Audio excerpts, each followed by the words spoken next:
नमस्कार दोस्तों, स्वागत है आपका स्टडी फॉर सिविल सर्विसेज में। वीडियो को पूरा देखिए। कोई भी आपका फीडबैक है, कोई सजेशन है, तुरंत वीडियो में कमेंट करके जरूर बताइए। अच्छा लगे तो वीडियो लाइक जरूर कर लीजिए और ऐसे वीडियो लगातार फ्री में पाने के लिए चैनल को तुरंत सब्सक्राइब कर लीजिए और बेल आइकन को जरूर टैप कर लीजिए ताकि आगे भी सारे वीडियो आपको मिलते रहे। यूट्यूब में फॉलो करते हैं तो प्लीज ये वाला फ्री टेलीग्राम चैनल जरूर ज्वाइन कर लीजिएगा। सारे नोटिफिकेशन, सारे अपडेट यहीं पे आते हैं, ध्यान रखिएगा। स्टडी फॉर सिविल सर्विसेज का कोई भी पेड ग्रुप अगर आपको ज्वाइन करना है तो सिर्फ 856480560660897523864455 यही नंबर है हमारे, सिर्फ जहां पे कॉल या व्हाट्सएप कर सकते हैं। इंस्टाग्राम पे हमारा पेज जरूर फॉलो कर लीजिएगा, studyforcivil.services है। ट्विटर पे हमको जरूर फॉलो कर लीजिएगा, @studyforcivils है। दोस्तों, इन्वायरमेंट के कंपाइलेशन का सीक्वेंस हमारा लगातार चल रहा था और इसमें हम लोग बायोलॉजिकल डाइवर्सिटी को देख रहे थे। हमने ये देखा कि इसकी क्या इंपॉर्टेंस है पूरे लिविंग ऑर्गेनिज्म में और पूरे इकोसिस्टम में ये किस प्रकार से बैलेंस बना कर रखती है। अगर इसमें क्षति पहुंचती है, इसका कहीं ना कहीं से डिके होता है, तो इससे जितने भी जीव हैं वो संकट में आ जाएंगे। मतलब कोई एक स्पीशीज़ खत्म होगी तो उससे पूरा जो इकोलॉजिकल डिस्टर्बेंस है वो पैदा हो जाएगा। अब यहाँ पर हम लॉस ऑफ बायोडाइवर्सिटी को देख रहे थे। तो जैसा कि इसमें कहा गया है कि पिछले कुछ डिकेट्स में, यानी 2 दशक 3 दशक आप कह सकते हैं, या 4 दशक का भी समय ऐड कर लीजिए, मतलब ये जो 21st सेंचुरी है इसमें अगर देखा जाए तो बहुत तेज़ी से डिग्रेडेशन हो रहा है, मतलब पर्यावरण को क्षति पहुंचाई जा रही है। तो निश्चित रूप से बायोडाइवर्सिटी प्रभावित हो रही है। और कुछ जानवर ऐसे हैं जैसे कि टाइगर्स हैं, एलिफेंट्स हैं, राइनोसोरस हैं, क्रोकोडाइल्स हैं, मिंक्स हैं, या बहुत तरह के दुर्लभ पक्षी हैं। तो इनका लालच में लोग शिकार करते हैं, वो भी बहुत ही मर्सीलेसली करते हैं, मतलब कोई दया उनके अंदर नहीं होती है। मारकर चमड़ी उधेड़ देते हैं, कभी कभी जिंदा ही उधेड़ देते हैं, कभी घायल करके छोड़ देते हैं। तो इस तरह की चीज़ें होती हैं, मतलब जानवरों का बेरहमी से शिकार हो रहा है। मनुष्य जो है वो खुद एक क्रूर पशु में तब्दील हो गया है। तो ये सब हैं। अब इसमें देखिए कि जो एलिफेंट्स हैं, हमारा हेरिटेज एनिमल है अपने देश का, तो ये टाइगर की तुलना में इस समय ज़्यादा खतरे में है क्योंकि इसके प्रोटेक्शन के वैसे प्रयास नहीं हो पाए जैसे कि टाइगर के लिए हुए थे। अब टाइगर्स की जो सबसे बड़ी पॉपुलेशन है वो अपनी कंट्री में पाई जाती है, खासतौर पे मध्य प्रदेश। तो इसके संरक्षण का प्रयास हुआ है, तो इसमें सुधार आया है। एलिफेंट्स के मामले में ऐसा नहीं है। ये बड़ा जानवर होता है, बाघ की तुलना में बड़ा है, इसकी रिक्वायरमेंट बड़ी होती है, इसको बड़ा फॉरेस्ट, बढ़िया पानी का स्रोत जो है वो चाहिए होता है। तो इसके लिए आप पूरी दुनिया भर में देखेंगे, जैसे कालाहारी डेजर्ट वाला जो एरिया है वहाँ पे हाथियों के पलायन की घटना आपने सुनी होगी भी हाल फिलहाल में। और चाइना में हाथियों का जो ट्रैवलिंग का पूरा रूट था, उसको मतलब हाथी जो थे वो ट्रैवल कर रहे थे लगातार। तो ये जगह, एक जगह छोड़कर दूसरी जगह भागने का क्या रीज़न हो सकता है? ये अपना नया हैबिटेट खोज रहे हैं क्योंकि जहाँ ये पहले से रह रहे थे वहाँ पर इनके लायक अनुकूल परिस्थितियाँ बची नहीं हैं। मतलब इन्हें अंदेशा हो गया है। हाथी एक बहुत बुद्धिमान जीव होता है, इसका जो IQ लेवल है और इसकी जो मेमोरी है बहुत तगड़ी होती है। तो ये जान जाता है, उसको परिस्थितियों को भांपने की क्षमता होती है जैसे इंसान में होती है। तो ये जान जाता है कि निकट भविष्य में यहाँ के संसाधन समाप्त हो जाएंगे, यहाँ संकट आ सकता है, तो इसलिए वो एक बैकअप प्लान खोज रहे हैं। तो ऐसी नौबत आ गई है और अपने देश में भी वही हाल है। ठीक है, तो यहाँ पर ये जो जीव हैं ये अवैध शिकार हो जाते हैं, मतलब मर्सीलेसली इनको मार दिया जाता है। और इनके जो सींग होते हैं, मतलब इनके हॉर्न के लिए इनका शिकार किया जाता है, इनके टस्क के लिए, हाथियों के टस्क के लिए उनका शिकार किया जाता है, हाइड्स के लिए किया जाता है, और तमाम चीज़ें हैं, खाल है और शरीर के अलग अलग अंग हैं। It has resulted in the rendering of certain types of organism as endangered category. कुछ जो विशेष हैं, मतलब जिनका ज़्यादा बड़े पैमाने पर इस तरह के मामलों में शिकार हो रहा है या वो शिकार बन रहे हैं, तो वो इंडेंजर्ड की कैटेगरी में चले जाते हैं। जाहिर सी बात है कि उनकी पॉपुलेशन को लगातार मारा जाएगा, वो मरेंगे लगातार, तो उनकी आबादी कम हो जाएगी। अब यहाँ आप देखिए, the international union of conservation of nature and natural resources, माने IUCN की बात हो रही है, has classified the threatened species of plants and animal into 3 categories. इसमें 3 कैटेगरीज हैं और इनका जो कैटेगरी बांटने का उद्देश्य है वो क्या है? For the purpose of their conservation.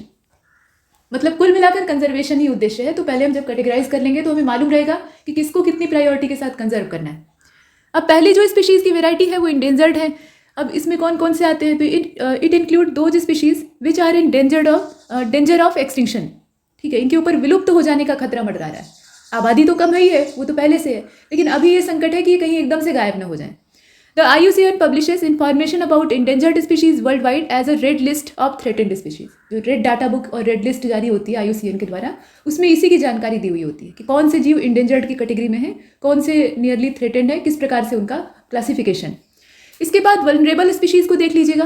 तो इस वेराइटी में वो स्पीशीज़ आती हैं जिन्हें कि अभी तक प्रोटेक्ट नहीं किया गया था और उनके एक्सटिंक्शन के पीछे जो रीज़न है, यहाँ आप इसे डिटेल में देखिए। तो यहाँ वल्नरेबल के बारे में बताया गया, this include the species which are likely to be in danger of extinction in near future. मतलब अभी उनके ऊपर ऐसा एक्सटिंक्शन का डेंजर नहीं मंडरा रहा है, लेकिन नियर फ्यूचर में ऐसा हो सकता है क्योंकि अभी उनकी जो आबादी है वो इतनी अच्छी खासी नहीं है और आसपास का जो हैबिटेट है वो लगातार डिस्ट्रक्ट हो रहा है। और if the factor threatening to their extinction continue, मतलब जो फैक्टर इनके आबादी को लगातार कम कर रहे हैं, इन्हें परेशान कर रहे हैं, अगर वो लगातार बने रहे तो इनकी भी आबादी एक्सटिंक्शन के कगार पे पहुंच जाएगी। तब इनके लिए भी इंडेंजर्ड वाले प्रयास करने पड़ेंगे। तो उससे बेहतर है कि इसको वल्नरेबल वाली कैटेगरी में रोक दिया जाए, मतलब वहीं पर सुधार किया जाए। और रेयर स्पीशीज़ क्या होती हैं? तो रेयर इसमें वर्ड ही जुड़ा है, तो निश्चित रूप से ये आराम से पाए जाने वाले जीव नहीं है। प्राकृतिक तौर पर भी ये कम मात्रा में उत्पन्न होते हैं, मतलब इनकी पॉपुलेशन वैसे भी रेयर होती है। और अभी जो मानवीय हस्तक्षेप है उसकी वजह से और ज़्यादा कम हो गई। तो population of these species is very small in the world naturally, ठीक है। और they are confined to limited area और thinly scattered over a wider area, मतलब ये बहुत ही कम मात्रा में हर जगह पाए जा सकते हैं, या जहाँ इनका अनुकूल हैबिटेट होता है वहाँ पाए जाते हैं। मतलब इनके एरियाज़ लिमिटेड होते हैं, कुल मिलाकर बात ये संख्या इनकी सीमित होती है। और नहीं तो अगर एक बड़े एरिया में फैले हुए मिलेंगे तो वो भी छिटपुट, क्योंकि पॉपुलेशन कम है कुल मिलाकर, इसमें मोटी बात यही। अब इसके बाद बायोडाइवर्सिटी के संबंध में कुछ और यहाँ बातें दी हुई हैं, जैसे कि the term alpha beta and gamma diversity were all introduce by R.H. Whittaker. R.H. Whittaker के द्वारा ये अल्फा बीटा गामा वाला जो डिवीज़न है बायोडाइवर्सिटी का वो किया गया, to describe the special component of biodiversity. अब the diverse range of organism, plant and animal दोनों इसमें आते हैं, found in an ecosystem is defined as biodiversity, ये तो डिफिनीशन है, हमने देखी थी। और the species are organise in different communities which are found in particular ecosystem. तो ये हमने देख लिया। अब अल्फा डाइवर्सिटी क्या होती है? ये अल्फा बीटा गामा जो है ये ग्रीक लेटर है, ये अल्फा हो गया, ये बीटा हो गया और ये गामा हो गया। तो ये क्लासिफिकेशन का तरीका है, जैसे ABCD हम लोग नंबर डाल देते हैं वैसे ही। अल्फा डाइवर्सिटी में क्या होता है? It refer to the diversity within a particular area or ecosystem and is usually express by the number of species, मतलब जैसे कि स्पीशीज़ रिचनेस जो है उसको इसमें डालकर देखते हैं इन दैट इकोसिस्टम, मतलब वो जो इकोसिस्टम है उसमें नंबर ऑफ स्पीशीज़ को हम देखेंगे। बीटा डाइवर्सिटी क्या है? यहाँ पर आप डिफिनीशन देख रहे हैं, यहाँ से क्वेश्चन बनते हैं। It is a comparison of diversity between ecosystems. कई सारे इकोसिस्टम होते हैं तो इनके बीच में जो बायोडाइवर्सिटी है उसका कंपैरिजन इसमें करते हैं। Usually measure as the change in number of species between the ecosystem, ठीक है। अभी ये अल्फा बीटा और इसके बाद गामा डाइवर्सिटी है, तो it is a measure of overall diversity for the different ecosystems within a region. एक रीजन में यानी एक क्षेत्र में जितने भी तरह के इकोसिस्टम पाए जाते हैं उन सब के अंदर पाई जाने वाली जितनी भी टोटल बायोडाइवर्सिटी है उसको कुल मिलाकर समेकित तौर पे यहाँ पे मेजर किया जाता है। तो ये होती है गामा डाइवर्सिटी। अभी कंजर्वेशन ऑफ बायोडाइवर्सिटी कैसे होगा, क्योंकि खतरे में है ये तो हमने जान लिया, अब इसके कंजर्वेशन का प्रयास करना पड़ेगा। तो देखिए, conservation is a planned management of natural resources to retain the balance in nature and retain the diversity. प्रयास तो इसीलिए होता है, लेकिन ये प्रयास बहुत ज़्यादा फलीभूत नहीं होते हैं। और it also include wide use of natural resources in such a way that the need of present generation are meet and at the same time leaving enough for the future generation. मतलब अभी के लिए जितनी भी हमारी आवश्यकताएं हैं उसको भी हम पूरा करते रहें, उसको आराम से पूरा कर लें, जो प्रेजेंट जनरेशन है वो खा पी ले अच्छे से, और आने वाली जो पीढ़ियां हैं उनके लिए भी हम बचा कर रखें। इस तरीके का इस्तेमाल करें। ये नहीं कि अपने काम भर जो संसाधन है, मतलब नेचुरल रिसोर्स है, उसको लिया और बाकी जो है वैसे ही उड़ा दिया। अब पानी आपको 1 गिलास चाहिए था, आपने 1 जग पानी बहा दिया नल खोलने के बाद कि पानी की टोटी जो है वो गर्म हो गई है और पानी उसमें से गर्म आ रहा है, ठंडा आने का आप इंतजार कर रहे हैं। गांव में अक्सर जो हैंडपंप होते हैं या समरसेबल लोग लगवा लेते हैं, तो उसमें पहले क्या करते हैं, चलाकर खूब मन भर पानी बहवाएंगे, 2-4 बाल्टी से पैर धो लेंगे और उसके बाद तब जो पानी मिलता है उससे नहाते हैं। तो इस तरह का जो बर्बादी है उस पर अंकुश लगाने की आवश्यकता है। ये छोटा एग्जाम्पल है, इस तरह के बड़े बड़े एग्जाम्पल पूरी दुनिया में मौजूद है। तो इसलिए समुचित एक मैनेजमेंट करके वहाँ पर इस्तेमाल करने की ज़रूरत है, ताकि नेक्स्ट जनरेशन जो है उसके लिए भी बचा रहे। और यहाँ नेक्स्ट जनरेशन का मतलब सिर्फ ह्यूमन बीइंग से नहीं है, जितने भी लिविंग ऑर्गेनिज्म है सभी के साथ वो लागू होता है। मतलब आने वाली पीढ़ी का मतलब जितने जीव जंतु हैं, जितने भी प्राणी नेचुरल रिसोर्सेज पर आधारित हैं, उन सब के लिए हम बचा कर रखें, ये इसमें है। और देख लीजिए, इसमें कहा गया कि conservation of biodiversity is important to prevent the loss of genetical diversity या जेनेटिक डाइवर्सिटी ऑफ स्पीशीज और save a species from becoming extinct and protect ecosystem damage and degradation. ये 3 इसके मेन पर्पज होते हैं। इसे आपने यहाँ पर देखा। अब कंजर्वेशन स्ट्रैटेजी क्या हो सकती है? तो conservation effort can be grouped into following 2 categories. इसमें 2 कैटेगरी कौन कौन सी है? एक तो इन सीटू कंजर्वेशन होता है, इसे ऑन साइट भी कहा जाता है, और एक ऑफ साइट कंजर्वेशन होता है, माने एक्स सीटू कंजर्वेशन जिसे कहते हैं। इसमें जो अच्छा या सबसे प्रचलित तरीका है वो इन सीटू कंजर्वेशन का होता है। मतलब जो स्पीशीज़ जहाँ की रहने वाली है या जो ऑर्गेनिज्म जहाँ का रहने वाला है उसको उसी स्थान पर, उसके हैबिटेट में ही प्रोटेक्ट किया जाए, वहीं पर उसका कंजर्वेशन किया जाए। और ज़्यादातर मामलों में ऐसा ही होता है। जब परिस्थितियाँ ऐसी हो जाती हैं कि वहाँ उस जगह पर उस जीव को रखने लायक माहौल ही नहीं बचता है, वो हैबिटेट पूरी तरह से तबाह हो चुका होता है, वहाँ उसके जीने योग्य परिस्थिति नहीं होती, तो वहाँ से उसको ट्रांसफ़र कर देते हैं किसी दूसरी जगह पे, ले जाया जाता है और वहाँ उसको प्रोटेक्ट करते हैं, चाहे वो वेजिटेशन हो या फिर एनिमल्स। तो इस तरह का जो कंजर्वेशन है उसको एक्स सीटू कहा जाता है। ये सिंपल डिफिनीशन है, इसमें बहुत ज़्यादा परिभाषा के चक्कर में उलझने की आवश्यकता नहीं है। हाँ, एग्जाम्पल आपको पता होना चाहिए कि इन सीटू कंजर्वेशन का एग्जाम्पल क्या होता है और एक्स सीटू कंजर्वेशन का एग्जाम्पल क्या होता है। तो आइए देखते हैं।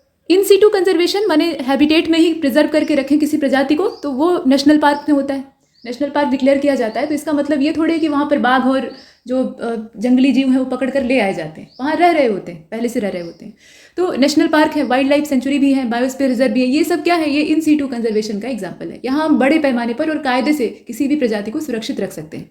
इसके दुगने फायदे होते हैं। एक तो फायदा ये होता है कि वो जीव भी आराम से वहाँ पर बिना किसी रोक टोक के रह लेता है, उसको पता भी नहीं चलता है कि उसका कंजर्वेशन किया जा रहा है और वो आराम से खा नहा रहा होता है। और दूसरी चीज़ ये होती है कि इसी बहाने उसके हैबिटेट को भी हम प्रिजर्व कर पाते हैं या प्रोटेक्ट कर पाते हैं, मतलब वहाँ के पर्यावरण की भी रक्षा कर पाते हैं। वहाँ पर पेड़ पौधे वनस्पतियों को हम बचा पाते हैं जिन पर वो जीव आश्रित है, या वहाँ के जो जल स्रोत है उनका प्रोटेक्शन कर पाते हैं। तो कुल मिलाकर एक ओवरऑल कंजर्वेशन यहाँ हो जाता है। एक्स सीटू में वो बात नहीं है।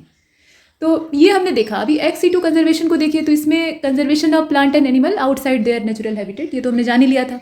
अब इसमें बोटेनिकल गार्डन है, जू है, जीन बैंक्स हैं, सीड बैंक है, टिश्यू कल्चर या फिर जो क्रिप्टो प्रिजर्वेशन होता है उसके द्वारा, मतलब ठंडा करके वीर्य या फिर जो डीएनए है उसको प्रिजर्व करके रखते हैं, तमाम चीज़ें। माफ़ कीजिएगा, ये क्रायो प्रिजर्वेशन है। क्रायोजेनिक जो टेक्नोलॉजी होती है उसमें अत्यंत कम तापमान पे टेम्परेचर को बहुत नीचे कर दिया जाता है, लिक्विड नाइट्रोजन या इस तरह के जो कूलेंट है उनका यूज़ किया जाता है, और उसके बाद जो इस तरह के सीमन है या फिर डीएनए के सैंपल हैं उनको प्रिजर्व करके रखते हैं। तो ये एक आपका एक्स सीटू एग्जाम्पल है। अब इसमें जो जू दिया है ना, तो जू में बहुत ज़्यादा प्रिजर्वेशन या कंजर्वेशन तो होता नहीं है, जानवरों को शोपीस बना दिया जाता है, ज़्यादातर चिड़ियाघरों में यही बात। और उनके साथ बहुत अच्छा बर्ताव नहीं होता, उन्हें पेट भर भोजन भी नहीं मिल पाता है, तो उनकी दशा वहाँ और बुरी होती है।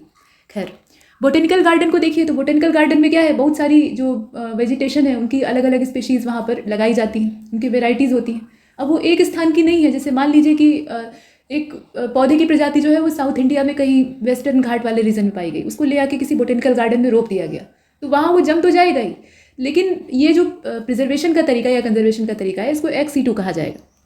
अब इसके बाद आगे चलते हैं। यहाँ देखिए जैव विविधता का संरक्षण, ये हिंदी में दिया है, तो कोई बात नहीं, इसका इंग्लिश वर्जन भी दे रखा है और जो चीज़ें हमने देखी हैं वही सब यहाँ पर। जैव विविधता यानी बायोडाइवर्सिटी का जो कंजर्वेशन है उसमें इन सीटू और एक्स सीटू, इसको यहाँ चार्ट के माध्यम से दर्शा दिया गया है। तो जो प्रोटेक्टेड एरिया होता है उसका पूरा यहाँ पे नेटवर्क दे रखा है, इसमें प्रोटेक्टेड लेक्स होती हैं और बायोस्फीयर रिजर्व होते हैं, नेशनल पार्क और जो सेंचुरीज होती हैं वो इसमें आती हैं। अब बायोस्फीयर रिजर्व जो है वो टेरेस्ट्रियल भी हो सकते हैं और एक्वाटिक भी हो सकते हैं, दोनों वेराइटी हो सकती है। जो एक्स सीटू कंजर्वेशन है उसमें गृह उद्यान, मतलब जो ऐसे होम गार्डन है या बोटेनिकल गार्डन है वो सब होते हैं। इसके अलावा सीड बैंक और क्रायो प्रिजर्वेशन की जो टेक्नोलॉजीज होती हैं वो इसमें आती हैं। बोटेनिकल गार्डन है, जंतु विहार है, और एक्वेरियम जो है ये भी एक छोटा सा एग्जाम्पल है, वहाँ मछलियों को आप रख लेते हैं। अब इंपॉर्टेंट वन लाइनर फैक्ट्स को देख लेते हैं। ये वन लाइनर फैक्ट बहुत ज़्यादा इंपॉर्टेंट है। यहाँ पर परीक्षा में जो प्रीवियस ईयर के क्वेश्चन है पूछे गए उन्हीं से इन्हें बनाया गया है, मतलब यूपीपीसीएस या इस तरह के जितने भी वनडे एग्जाम है वहाँ पर पूछे गए प्रश्नों को ही आधार इसमें बनाया गया है और उसी से वन लाइनर फैक्ट तैयार किए गए। तो देखिए, imagine that you have a landscape containing a number of separate sites and habitat. Alpha diversity, अब यहाँ अल्फा डाइवर्सिटी के बारे में क्या बात है, is just the diversity of each site local species pool के तौर पे। और बीटा डाइवर्सिटी क्या होती है, तो beta diversity represents the difference in species composition among the sites या एमंग साइट्स। गामा डाइवर्सिटी में हम ओवरऑल देखते हैं, मतलब इंटायर लैंडस्केप जो है उसकी डाइवर्सिटी को देखते हैं रीजनल स्पीशीज पूल के तौर पे। ये तो अल्फा बीटा गामा का छोटा सा यहाँ पे परिचय हो गया। और biodiversity is denoted with alpha beta and gamma, ये ABCD से नहीं बल्कि ये अल्फा बीटा और गामा से डिनोट किया जाता है ऐसे, और इंडिकेटिंग डिफरेंट कैटेगरीज, इससे अलग अलग कैटेगरीज हमें पता चलती हैं। और ये जो क्लासिफिकेशन है ये विटेकर के द्वारा लाया गया था 1972 में। Biodiversity is the diversity of living being, plant and animal present in an ecosystem, तो ये तो हम जानते ही हैं। और term biological diversity was coined by Raymond F. Dasmann, ये साइंटिस्ट का नाम है, in his book a different kind of country in 1968 में ये पब्लिश हुई थी। इस बुक का नाम आप याद रखिएगा और इसके ऑथर का, कभी कभी ऐसे भी प्रश्न आ जाते हैं।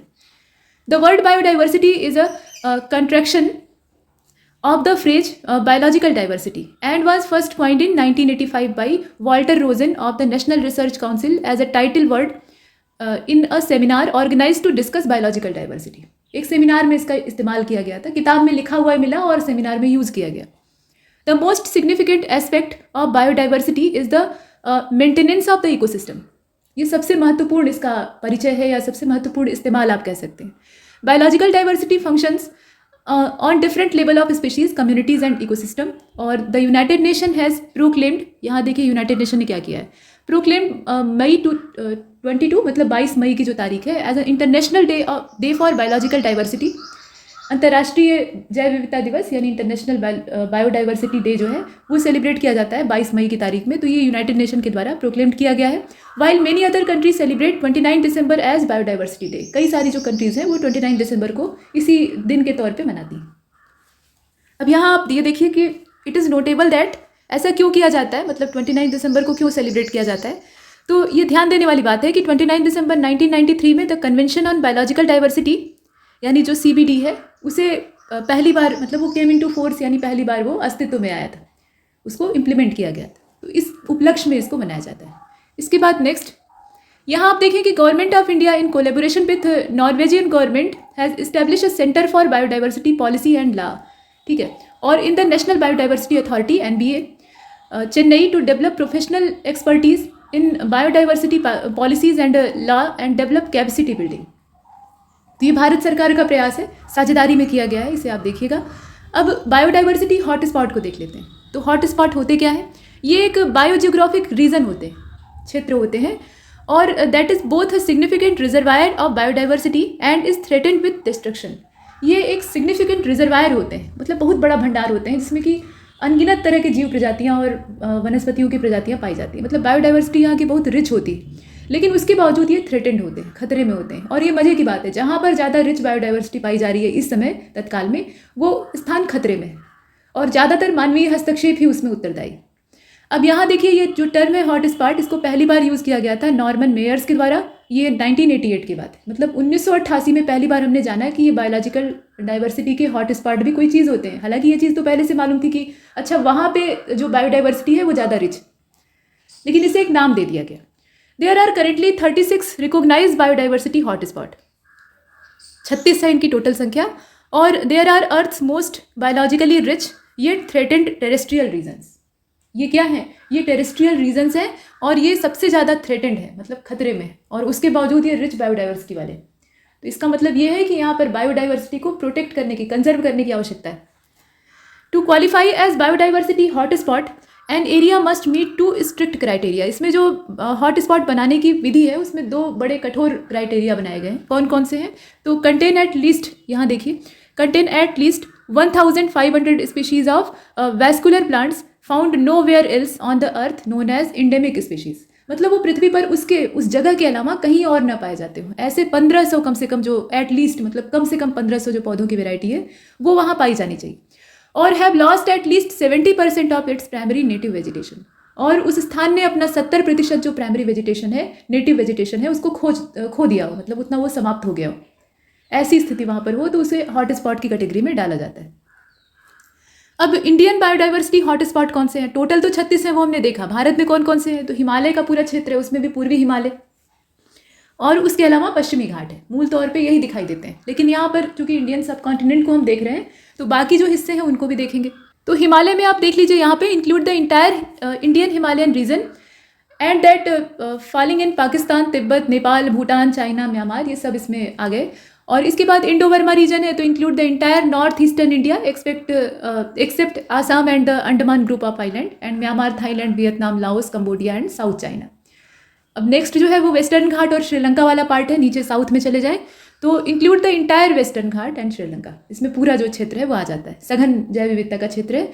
और यहाँ नीचे सुंडा लैंड को आप देख रहे हैं, include the Nicobar group of island and Indonesia, Malaysia, Singapore, Brunei and Philippines.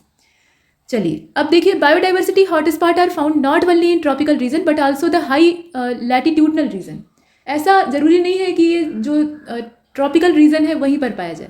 आमतौर पर होता ऐसा ही है कि जो डाइवर्सिटी है, मतलब वेजिटेशन की या फिर एनिमल्स की, वो डाइवर्सिटी जो ट्रॉपिकल एरिया है वहाँ ज़्यादा पाई जाती है, लेकिन ऐसा आवश्यक नहीं है कि हॉट स्पॉट भी उसी एरिया में पाए जाए, ये हाई एल्टीट्यूड वाले रीजन्स में भी हो सकते हैं। The Andaman and Nicobar island are part of Myanmar India border and Sundaland. कभी कभी इस तरह के भी जो क्षेत्रीय क्वेश्चन है वो पूछ लिए जाते हैं। The Himalayas are included in the biodiversity hotspot site. Apart from this the Mediterranean basin and south western Australia are also include in this. अब यहाँ देखें, conservation international has release an updated list of 35 biodiversity hotspot world wide. It list western Ghat and eastern Himalaya of India also. मतलब उस list में जो western घाट और eastern Himalayan reason था वो दोनों शामिल था। अब फरवरी 2016 में क्या होता है, तो CEPF यानी क्रिटिकल इकोसिस्टम पार्टनरशिप फंड इसको कहा जाता है शॉर्टकट में CEPF, declare the north American coastal plain as 36th biodiversity hotspot. ये हमने देखा, ये 2016 में डिक्लेयर हुआ था, इसे आप ध्यान दीजिएगा। India is a land of remarkable biodiversity. हमारा देश जो है वो विविधताओं का देश। India inhabitants 7.6% of all mammals, पूरी दुनिया के 7.6% जो मैमल्स हैं वो अकेले यहीं पर पाए जाते हैं। 12.6% of birds and 6.2% of reptile and 4.4% of amphibians found in 18 mega diverse countries। अब यहाँ देखिए कि बाई 36 कॉन्स्टिट्यूशनल अमेंडमेंट एक्ट 1975, ये 36वां संशोधन हुआ था, Sikkim was made full fledged state of the union of India. भारत के राज्य के तौर पे, पूर्ण राज्य के तौर पर सिक्किम को दर्जा प्राप्त हो गया और वहाँ की जो राजनीतिक अस्थिरता थी उसको उस समय इंदिरा गांधी गवर्नमेंट थी तो उन्होंने दूर किया, नहीं तो वो चीन के हस्तगत हो जाता। ये पक्की बात थी, चीन उस पर निगाह गड़ाए थे। अब यहाँ देखिए कि it is considered as a botanist paradise because it lies under hot spot of northern Himalaya which is rich in biodiversity. बहुत ही सुंदर जगह है और बायोडाइवर्सिटी के ऊपर रिसर्च करने वाले या जो इस तरह के साइंटिस्ट हैं जिनका कि इन्वायरमेंट में अपना पर्सनल इंटरेस्ट है, उनके लिए पैराडाइज से कम नहीं। Population over here mainly comprises of Lepcha, Bhutia and Nepalese. यहाँ जो मेन पॉपुलेशन है, यहाँ के जो लोकल लोग हैं वो लेप्चा, भूटिया या नेपाली लोग हैं, यही यहाँ पर पाए जाते हैं। बाकी जो बाहर से जाकर बसने वाले हैं उनकी अलग बात है। अब यहाँ देखिए कि कंजर्वेशन ऑफ बायोडाइवर्सिटी फिर से एक बार आ गया है, इसमें कैसे चीज़ों को करेंगे देख लेते हैं। तो biodiversity is important for human existence. अगर हमें खुद बने रहना है तो हमें अपनी जैव विविधता को हर हाल में बचाना होगा। All form of life are so closely interlink that disturbance in one give rise to imbalance in the others. पूरा इकोसिस्टम ही डिस्टर्ब हो जाएगा। ये बिल्कुल वैसे ही है जैसे आप ताश के पत्ते का एक मकान बनाइए और नीचे से एक पत्ता खींच लीजिए, तो पूरा जो महल आपने बनाया था ऊपर से वो ढह जाएगा। तो वैसे ही बायोडाइवर्सिटी या जो फूड चेन हमारी है उसके अंदर भी होता है। अगर कोई एक कंपोनेंट उसमें से गायब हुआ तो पूरा जो इकोलॉजिकल डिस्टर्बेंस है वो हमें दिखाई देगा। अब यहाँ पे देखिए, if species of plant and animal become endangered they cause degradation in the environment which may threaten human being own existence.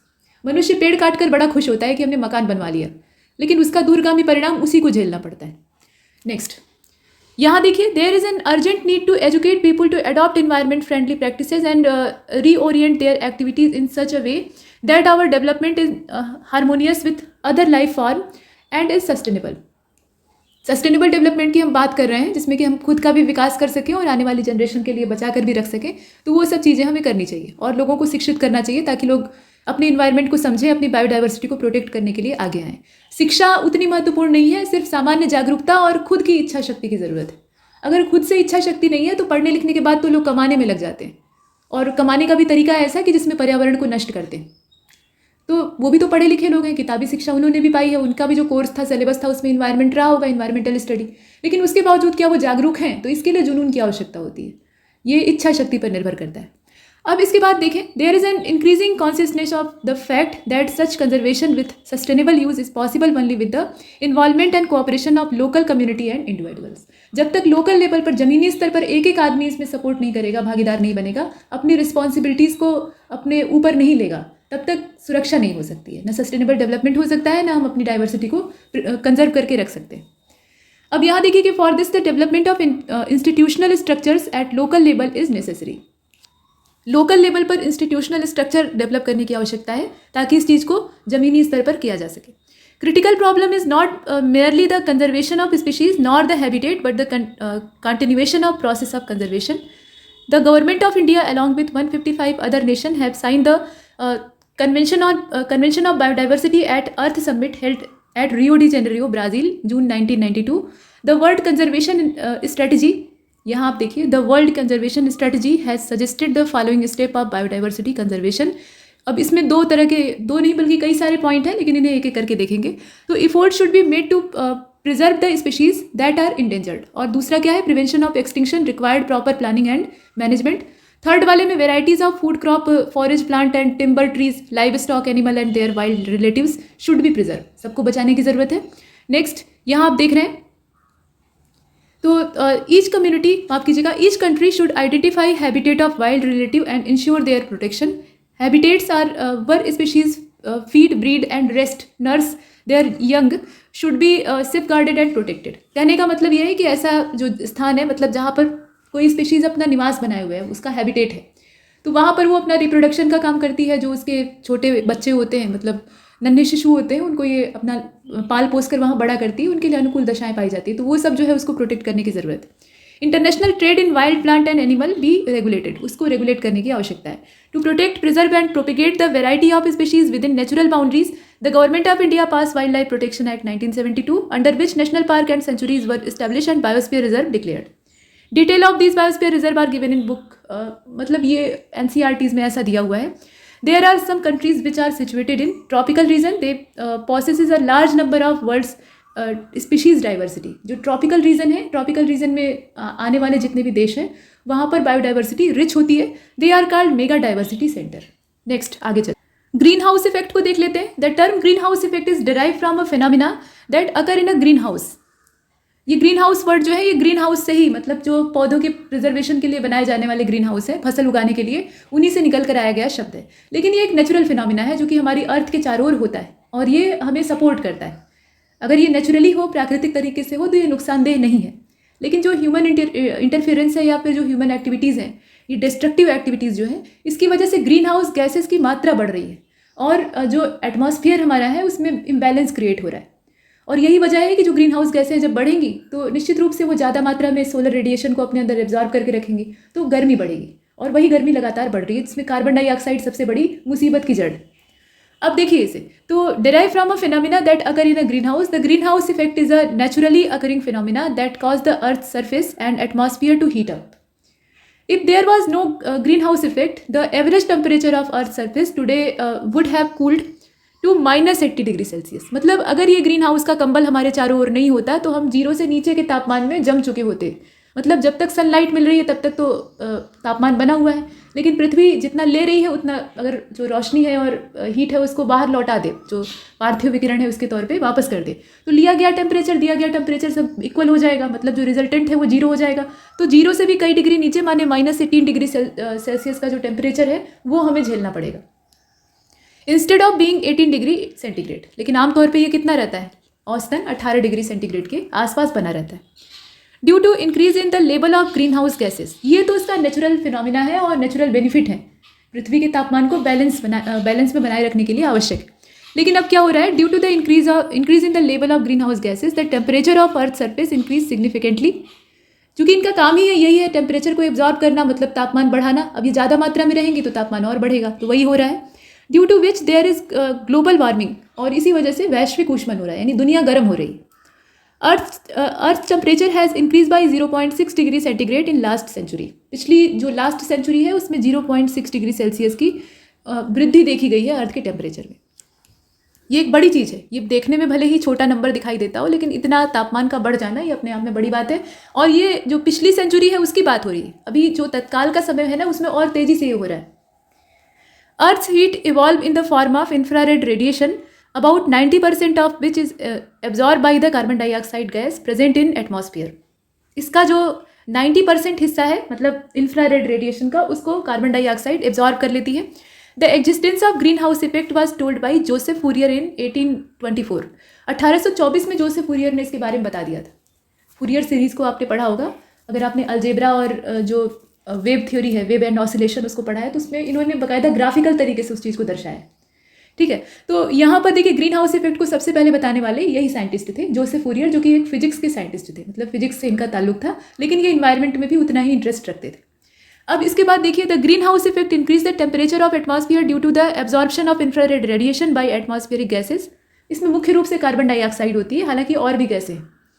The major green house gases found in the earth's atmosphere कौन कौन सी हैं अब यहाँ जान लेते हैं। तो CO2 तो ही है, उसके अलावा जो जलवाष्प होती है माने वाटर वेपर, वो भी यही काम करती है। Carbon dioxide, methane, nitrous oxide and chlorofluorocarbons, ये भी है। The following gases are directly involve in green house gases.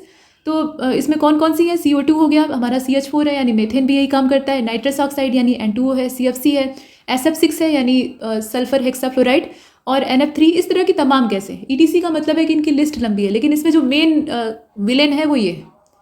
इसके बाद देखिए whereas the indirectly involve gases, कौन कौन सी इनडायरेक्टली है, मतलब इनका भी रोल तो है लेकिन ये सामने से काम नहीं करती हैं। तो इस तरह की इनडायरेक्टली इन्वॉल्व में नाइट्रोजन ऑक्साइड है और कार्बन मोनोऑक्साइड है। ये भी ग्रीन हाउस गैस सीधे सीधे नहीं है लेकिन इनडायरेक्टली अपना रोल प्ले करती है।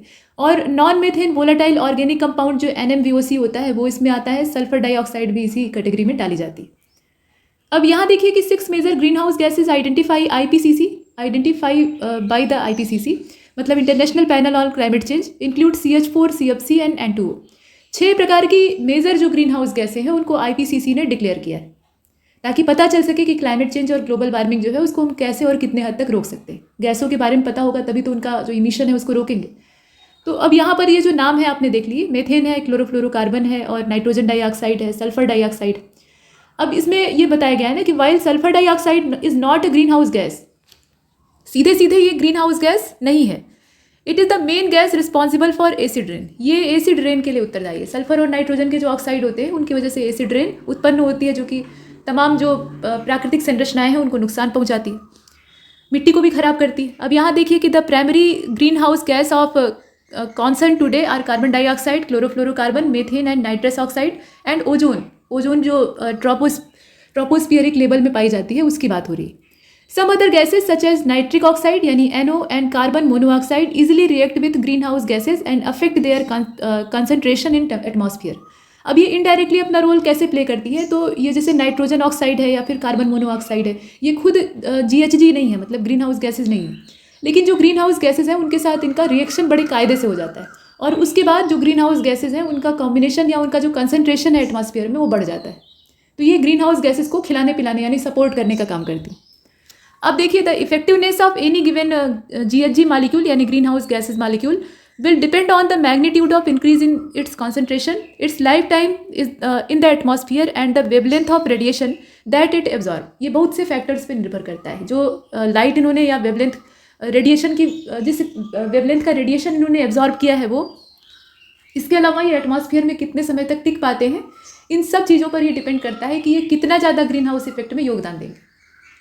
जो रेडिएशन है उसकी वेवलेंथ से पता चलेगा कि कितनी मात्रा में एब्जॉर्ब किया और वो कितना ज़्यादा हानिकारक है, कितनी ज़्यादा गर्मी पैदा कर सकता है। दूसरी बात यह है कि जितने समय तक बने रहेंगे एटमॉस्फेयर में उतने ही समय तक अपना पृथ्वी को गर्म करने का काम करेंगे, तो इनका लाइफ स्पेन कितना है वो भी मालूम होना चाहिए। द क्लोरोफ्लोरोकार्बन यानी CFC are highly effective.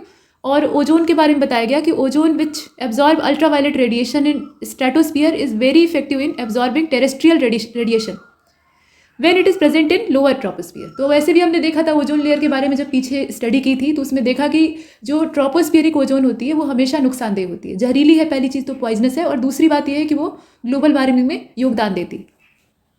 Another important point to be noted is that the more time the greenhouse molecule remain in atmosphere, the longer it will take the Earth's atmosphere system to recover from any changes brought about by the latter। मतलब जितने लंबे समय तक रहेंगे उतने लंबे समय तक नुकसान पहुंचाएंगे और उसके बाद इनके द्वारा जो किया हुआ नुकसान है उसको भरने में लंबा टाइम लगेगा। तो ये जो पूरा प्रोसेस है ये काफ़ी नुकसानदेह है, मतलब जो डिके होता है उसको फुलफिल करने में, उसकी भरपाई करने में बहुत समय लग जाता है। The largest concentration of green house gas in the atmosphere is carbon dioxide. सबसे ज़्यादा जो कंसनट्रेशन है ग्रीन हाउस गैसेज में वो कार्बन डाइऑक्साइड का है और यही मुख्य चिंता की वजह है। क्लाइमेट चेंज को देख लेते हैं। तो क्लाइमेट चेंज का मतलब क्या होता है? Means a change of climate which is attributed directly or indirectly to human activity and alters the composition of the global atmosphere and which is in addition to natural climate variability observed over the comparable time period। ये जो पूरा phenomena है, मतलब जिसे हम कहते हैं climate change, इसमें मूल रूप से ह्यूमन एक्टिविटीज़ ही उत्तरदायी होती हैं और वो डायरेक्टली या इनडायरेक्टली जो जलवायु के परिवर्तन की दर है, मतलब उसके चेंज होने का जो एक सतत प्रोसेस है उसमें तेज़ी ला देती है और ये संरचना बदलनी शुरू हो जाती है। एक खास स्थान पर एक खास तरह का मौसम पाया जाता है जो कि लंबे समय तक बना रहता है, स्थायी रहता है, और इसी को उस जगह का क्लाइमेट कहा जाता है कि वहाँ पर लंबे समय से यही मौसम है, मतलब बरसात का इतना समय रहता है, जाड़े का इतना समय रहता है, गर्मी यहाँ इतनी मात्रा में पड़ती है, ये सब पहले से फिक्स है, लंबे समय से यही हो रहा है। तो हम मान लेते हैं कि उस क्षेत्र का क्लाइमेट वही है, जल और वायु वहाँ की वही है। लेकिन जब समय के साथ साथ उसमें बदलाव आने लगता है तो हम लोग कहते हैं कि क्लाइमेट चेंज हो रहा है यहाँ पे, और ये किसी भी स्पीशीज़ के लिए ठीक नहीं। तो ये एक नेचुरल फिनोमिना है, जैसे ग्रीन हाउस इफेक्ट, मतलब पृथ्वी या जो प्रकृति है वो इसे खुद ही करती। समय के साथ क्लाइमेट चेंज हुआ है, ये आपने पीछे जो अर्थ का इवोल्यूशन है उसमें देखा होगा। पृथ्वी पहले ऐसी नहीं थी, बहुत सारे बदलाव हुए हैं, तो वो अभी भी चल रहा है, लेकिन इसमें तेजी आ गई है और ह्यूमन एक्टिविटीज़ ही इसमें रिस्पॉन्सिबल है, तो वो हमने देखा। However, when today people talk about climate change, they mean the changes in climate over the last 100 year. पिछले 100 साल की हम बात कर लेते हैं अगर हम इसकी चर्चा करते हैं तो, which is caused predominantly by human activities. और the change in position of Earth with respect to the Sun is also responsible for the variation in amount of solar radiation reaching to the Earth. तो ये तो एक मतलब जो solar phenomena है इसे हम देख रहे हैं, मतलब पृथ्वी जो है वो सूर्य के चारों ओर चक्कर लगा रही है, तो इसकी वजह से सूर्य के साथ तो उसकी निकटता या दूरी ये भी इस बात को तय करेगी कि टेम्परेचर कैसा होगा और क्लाइमेट कैसा होगा अर्थ का।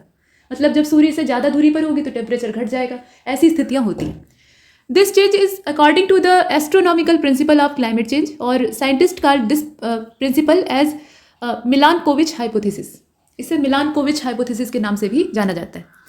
अब यहाँ पर इनके बारे में दिया हुआ है, मिलानकोविच थे कौन? तो ये एक सर्बियन एस्ट्रोनॉमर थे, मतलब सर्बिया के रहने वाले थे। साथ में ये क्लाइमेटोलॉजिस्ट थे और जियोफिजिसिस्ट थे।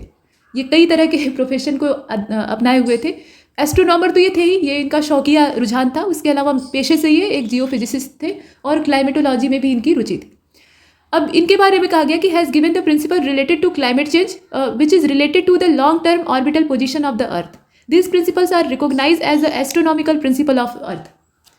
तो ये प्रिंसिपल इन्होंने दिया था। कभी कभी प्रिंसिपल कौन सा किसने दिया है ये आपको पता होना चाहिए, पूछ लिया जाता है। नेक्स्ट यहाँ देखिए, the eccentricity of the earth's orbit, the obliquity of the earth's rotational axis, the equinoxes are the part of this principle, whereas the solar energy is not related to this principle. इस principal में कौन कौन सी चीज़ें शामिल हैं और कौन सी नहीं शामिल है ये आपको पता होना चाहिए। मतलब इसमें जो सोलर एनर्जी है उसको सीधे सीधे हम रिलेट नहीं करते। The Intergovernmental Panel on climate Change यानी IPCC की बात हो रही है, is an intergovernmental body of United Nation. According to IPCC, green house gas in an atmosphere is a gas that absorb and emit radiation within a thermal infrared range. Greenhouse gases की अपनी डिफिनीशन इन्होंने दी है। The primary green house gas in the earth atmosphere the carbon dioxide यानी CO2, methane, water vapour, nitrous oxide, ozone, ये सब ये क्या है? प्राइमरी ग्रीन हाउस गैसेस है। तो यहाँ तक हमने ग्रीन हाउस इफेक्ट और क्लाइमेट चेंज को जोड़कर पढ़ा है। अब यहाँ पर आप देखिए कि efforts in conservation of environment को देख लेते हैं। इंटरनेशनल एनवायरमेंटल कन्वेंशन है, उनकी ट्रीटीज़ है, और इसके साथ मतलब इसमें कन्वेंशन एक तरफ दिया हुआ है, बीच में समय यानी ईयर दिया हुआ है, और उनका प्रोविज़न क्या था ये दिया हुआ है। तो सबसे पुराने वाले से शुरू करते हैं। पहले स्टॉकहोम कन्वेंशन को देखेंगे, मतलब स्टॉकहोम कॉन्फ्रेंस को देखेंगे जो कि 1972 का है। Consider the need to inspire and guide the people of world in the preservation and management of human environment, establish by UNEP, United Nation Environmental Programme के द्वारा इसको इस्टेब्लिश किया गया था। इसके बाद देखिए आगे, ये 1972 का था, डेट आप देख लीजिए। हेलसिंकी कन्वेंशन ये वाला 1974 का है। Protection of the marine ecosystem या एनवायरनमेंट, समुद्री पारितंत्र की रक्षा करना, ये इसके पीछे मेन पर्पस था। मॉन्ट्रियल प्रोटोकॉल 1987 का है। Phasing out production and consumption of compound that deplete ozone in the stratosphere. Ozone depleting जो एजेंट है उन पर निगाह रखना, उन्हें रिड्यूस करना और ओजोन को प्रोटेक्ट करना, ये मॉन्ट्रियल प्रोटोकॉल का मेन पर्पस था। 1987 ये इसका समय है। रियो कन्वेंशन 1992, अर्थ कन्वेंशन के तौर पे भी, अर्थ समिट के तौर पे भी इसे जानते हैं। तो Rio convention related to the following 3 conventions, UNFCCC, CBD और UNCCD, ये 3 इसमें शामिल थे। क्योटो प्रोटोकॉल देखिए 1997 का है। Commitment to reduce the emission of 6 green house gases, जो 6 मेजर ग्रीन हाउस गैसेज हमने पीछे देखी थी, उनके एमिशन को रिड्यूस करना, ये इसमें मेन पर्पस था। बाली कॉन्फ्रेंस को देखिएगा, ये आपका 2007 का है। इसे कॉन्फ्रेंस ऑफ पार्टीज नंबर 13 कहा जाता है। अब यहाँ पर माफ कीजिएगा, यूरोपियन यूनियन का जो प्रपोजल था, called for global emission to peaks in 10 to 15 year and declined well below half of the 2000 level by 2050। कहने का मतलब ये है ना कि ये जो बाली कॉन्फ्रेंस था, मतलब कॉन्फ्रेंस ऑफ पार्टीज जो यहाँ आप देख रहे हैं, तो इसमें ग्रीन हाउस गैसेज जो थी उनके इमिशन के रेट को कम करना था। 2050 तक हम इतना ज़्यादा रिड्यूस कर लें कि सन 2000 में जितना ग्रीन हाउस गैसेज का इमिशन था उस लेवल पर आ जाए। अभी जितना बढ़ा है उसकी बात ही नहीं है। सन 2000 में जितना था कम से कम उतने लेवल पर ले आएँ ताकि खतरनाक स्थिति ना बनी रहे। इसके बाद आप देखें यहाँ पे कोपेनहेगन समिट है, 2009 का है। This include the long term goal of limiting the maximum goal global average temperature increase to not more than 2 degree Celsius above pre industrial level. इसमें ये कहा गया कि जितने भी विकसित या फिर इंडस्ट्रियल कंट्रीज़ हैं उनमें 2020 तक ग्रीन हाउस गैसों का जो इमिशन है उसमें भारी कटौती की जाए, ये इसके पीछे मेन पर्पज़ था। और इसके बाद यहाँ पे कानकुन एग्रीमेंट को आप देख रहे हैं, 2010 का है। Decision of establishment of green climate fund was taken. Green climate fund जो कि इस तरह के क्लाइमेटिक प्रोजेक्ट को फंड मुहैया कराता है, मतलब इकोनॉमिकल सपोर्ट देता है, तो उसके गठन की बात यहाँ पर की गई थी। ये 2010 की बात है। डरबन कन्वेंशन में क्या होता है, financial grant from the develop to developing countries to mitigating climate change, ठीक है, ये 2011 का है। और दोहा क्लाइमेट चेंज कॉन्फ्रेंस जो था ये 2012 में हुआ था। Financial and technological support and new industries, माफ कीजिएगा, new institutions to enable clean energy investments and sustainable growth in developing countries. जो डेवलपिंग कंट्रीज हैं उनके सामने ज़्यादा समस्या है। एक तो उनकी पॉपुलेशन बहुत अच्छी खासी, ज़्यादातर जो डेवलपिंग कंट्रीज हैं उनमें यही दिक्कत है, और उनके पूरी तरह से डेवलप ना हो पाने के पीछे भी यही रीज़न है। पॉपुलेशन उनकी सबसे बड़ी समस्या है, मतलब गले की हड्डी, जैसे कि भारत जैसा देश। तो इसलिए जो डेवलप्ड कंट्रीज़ हैं उनकी ये रिस्पॉन्सिबिलिटी बनती है कि वो कुछ हद तक इसमें सहयोग करें, हालांकि वो पूरे मन से करते नहीं। अब यहाँ देखिए कि वारसा कन्वेंशन दिया हुआ है, ये 2013 का है। Establishment of an international mechanism to contain to loss and damage associated with climate change impact. ये कॉन्फ्रेंस ऑफ पार्टीज नंबर 13 था। वारसा क्लाइमेट चेंज कॉन्फ्रेंस जो था, इसको कॉन्फ्रेंस ऑफ पार्टीज नंबर 13 के नाम से, मतलब एडिशन नंबर 13 है, इसे आप देख रहे हैं। लीमा क्लाइमेट चेंज कॉन्फ्रेंस आप देखिए 2014 का है। तो इसमें क्या किया गया, लीमा वाले में ये जितने भी हैं इनकी डेट आपको पता होनी चाहिए और इनका पर्पज़ पता होना चाहिए। तो इसमें पहली बार इस बात पर लोग सहमत होते हैं, आपस में राय बनाते हैं कि हर कंट्री जो है वो कार्बन डाइऑक्साइड का जो इमिशन है उसको तय करेगी, कि मतलब कितना टारगेट था कि उसको रिड्यूस करेगी, इस पर चर्चा होगी। इसके बाद मोरक्को में माराकेश कन्वेंशन होता है, माराकेश प्रोक्लेमेशन इसको कहा जाता है। और पेरिस क्लाइमेट चेंज कॉन्फ्रेंस जो है ये बीच में दिया हुआ है। तो पहले पेरिस वाला देख लेते हैं। यहाँ आप देख रहे हैं 2015 का ये है, long term goal of keeping the global average temperature to well below 2 degree Celsius compose to pre industrial level. यहाँ 2 डिग्री सेल्सियस से नीचे रखने का टारगेट बनाया गया था। Developed countries to raise finance to the tune $10 billion per year. इस हिसाब से यहाँ पर जो इसका फाइनेंशियल असिस्टेंस है उसे आप देख रहे हैं, पेरिस क्लाइमेट चेंज 2015। इसके बाद है माराकेश प्रोक्लेमेशन। ये वाला जो है ये 2016 का है, commitment to full implementation of Paris agreement. ये जो पेरिस एग्रीमेंट हुआ था इसी के फुल इम्प्लीमेंटेशन पे यहाँ पे कमिटमेंट की गई थी, मतलब प्रतिबद्धता जाहिर की गई थी। कॉन्फ्रेंस ऑफ पार्टीज नंबर 13 को देखिए, ये बॉन में हुआ था, बॉन कन्वेंशन भी इसको कहा जाता है, माने जर्मनी में 2017 में। The decision to limit the emission of carbon in a phased manner was taken. Carbon का इमिशन कम करना, वो भी फेज्ड मैनर में, यानी क्रमवार तरीके से, ये इसका मेन पर्पज था। The concept of establishing green building, Talanoa dialogue जो है ये सब यहाँ पर होता है। इसके बाद कॉन्फ्रेंस ऑफ 24 को देखिए, कॉन्फ्रेंस ऑफ पार्टीज नंबर 24 को, तो ये पोलैंड में होती है। COP24 जो आप देख रहे हैं ना, इसका जो आयोजन है वो पोलैंड में कैटोवाइस नाम की सिटी है, वहाँ पर होता है 2018 में। और पेरिस एग्रीमेंट जो हुआ था उसमें उसके इम्प्लीमेंटेशन के लिए एक बड़ा सा पूरा जो वाउचर है वो तैयार किया जाता है, मतलब उसमें जितनी भी चीज़ें हैं उनका प्रावधान किया जाता है, और ये पूरा दस्तावेज होता है, डॉक्यूमेंट होता है, जिस पर कि हर देश अपनी सहमति जताता है। इसमें नियमावली होती है, मतलब अपना एक कोड होता है। इसके बाद स्पेन का जो मैड्रिड सिटी है वहाँ पे कन्वेंशन होता है। ये जो कॉन्फ्रेंस था ये कॉन्फ्रेंस ऑफ पार्टीज नंबर 25 था, और इसमें ये कहा गया कि जो क्लाइमेट रिलेटेड इशू है उससे प्रभावित जितनी भी कंट्रीज़ हैं उनको इकोनॉमिकल सपोर्ट असिस्टेंस दिया जाएगा, इसके लिए यहाँ पर विचार हुआ था। इसके बाद नीचे आप देख रहे हैं कॉन्फ्रेंस ऑफ पार्टीज नंबर 26, ये ग्लासगो स्कॉटलैंड में हुआ था, 2021 की बात है, यानी सबसे लेटेस्ट वाला। और UK hosted the 26th UN climate change conference of parties, यानी COP26 in Glasgow on 31 October to 13 November 2021। तो यहाँ तक हमने इन्वायरमेंट या फिर बायोडाइवर्सिटी के प्रोटेक्शन से जुड़े हुए कुछ प्रयासों को देखा। यहाँ पर ये बताया गया है कि Kyoto protocol apply to 7 greenhouse gases listed in Annex A। इसमें कार्बन डाइऑक्साइड है, मीथेन है, नाइट्रस ऑक्साइड है, हाइड्रोफ्लोरोकार्बन है, इसके अलावा परफ्लोरोकार्बन है, सल्फर हेक्साफ्लोराइड है, नाइट्रोजन ट्राईफ्लोराइड है। नाइट्रोजन ट्राईफ्लोराइड के बाद आपने देखा वाज एडेड टू द, यहाँ देखिए टोटल है 7, परफ्लोरोकार्बन हमने देखा, सल्फर हेक्साफ्लोराइड देखा, नाइट्रोजन ट्राईफ्लोराइड देखा। नाइट्रोजन ट्राईफ्लोराइड जो है इसको बाद में ऐड किया गया है, second compliance period during the Doha round जो था उसमें इसको ऐड किया गया, उससे पहले 6। The UN Framework Convention on Climate Change UNFCCC document was agreed during the Earth Summit in Rio de Janeiro, Brazil in 1992. जो Earth Summit हुई थी उसमें इस पे समझौते पर सहमति बनती है. In this treaty, member countries have agreed to stabilize the concentration of greenhouse gases in atmosphere to prevent, इसे ऊपर कर लेते हैं, prevent changes in the climate system of the human activities. माफ कीजिएगा, change in the climate system from human activity, मतलब मनुष्य की क्रियाविधियों के द्वारा जितने भी तरह के चेंजेस आ रहे हैं उससे इन्वायरमेंट को और हमारे एटमॉस्फेयर को प्रिवेंट करना या प्रिजर्व करना, ये इसका मेन पर्पस था.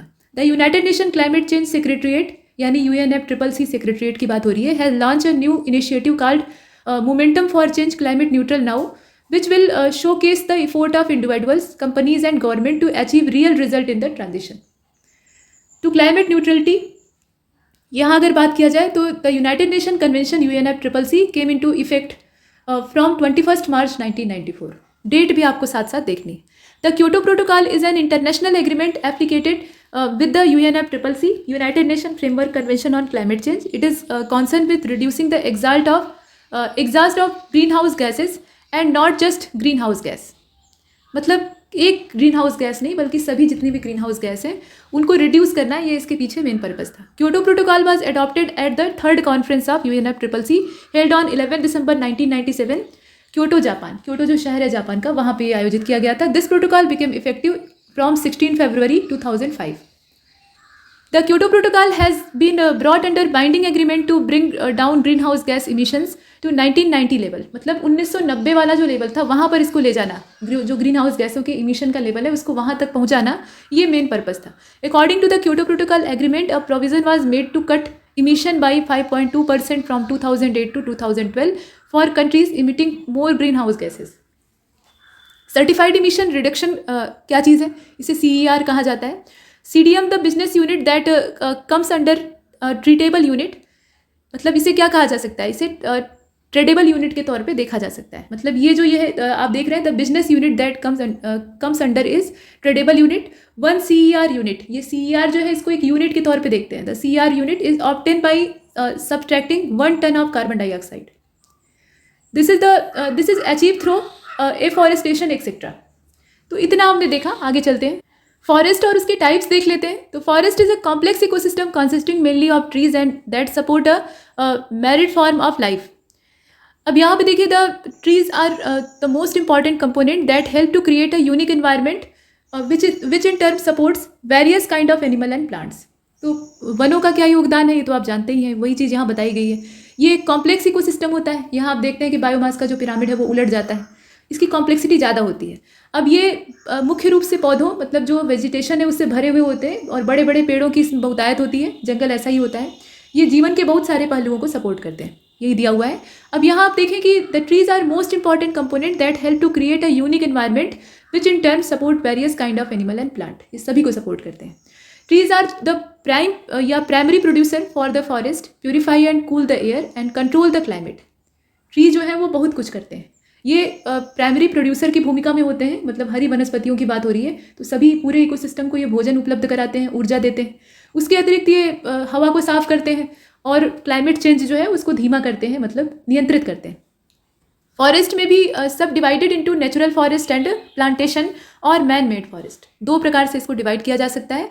Natural forest are the forest composed of mainly naturally grown indigenous local trees, while plantation are, यहाँ देखिए, plantation are forest establish by growing trees by human. कुछ जंगल जो है वो मनुष्य लगाता है, हालांकि अब मनुष्य की जंगल लगाने वाली प्रवृत्तियाँ खत्म हो चुकी हैं. पहले ऐसा होता था कि मनुष्य के द्वारा इन्हें उगाया जाता था. अब तो जितने मिले उन्हें काट दें और वहाँ ज़मीन साफ करके अपना मकान बनवाने लगे, यही काम कर रहे हैं. और जो प्राकृतिक जंगल है वहाँ पर लोकल स्पीशीज़ जो वेजिटेशन की है वो पाई जाती है. जैसे ठंडा इलाका है तो वहाँ पर जो हाई एल्टीट्यूड या फिर ठंडी जलवायु वाले पौधे हैं वो पाए जाएंगे. अगर ट्रॉपिकल फॉरेस्ट है तो वहाँ पे उसी टाइप के लंबे लंबे और चौड़ी पत्तियों वाले जो पेड़ हैं वो उगेंगे. ऐसा होता है. तो ये हमने देखा. अब इसके बाद आगे चलते हैं. Climate, soil type, topology and elevation from the main factor are the main factors that determine the type of forest. कई सारे फैक्टर होते हैं जिससे कि फॉरेस्ट कैसा होगा, कहाँ पर होगा, कितना होगा, ये निर्धारित होता है. क्लाइमेट इसमें मेन फैक्टर है. उसके अलावा मिट्टी कैसी है, मिट्टी का प्रकार कैसा है, ट्रोपोलॉजी वहाँ की कैसी है. टोपोलॉजी के अलावा एलिवेशन भी देखने की ज़रूरत होती है क्योंकि उससे टेम्परेचर इत्यादि जो है वो कंट्रोल होता है. Forest are classified according to their nature and composition. इनका जो नेचर और कंपोजिशन है उसी के आधार पे इनको क्लासीफाई किया जाता है। The type of climate in which they thrive and it's relationship with the surrounding environment. तो ये तो हमने फॉरेस्ट की बात कर ली कि वो कहाँ पर कैसे पाए जा सकते हैं। भारत के बारे में अगर देखा जाए तो भारत में चूँकि जो क्लाइमेटिक डाइवर्सिटी है वो बहुत ज़्यादा है और जो जियोग्राफिकल लैंड एरिया है उसमें भी उतनी ही डाइवर्सिटी, तो इस वजह से बहुत तरह के जंगल पाए जाते हैं।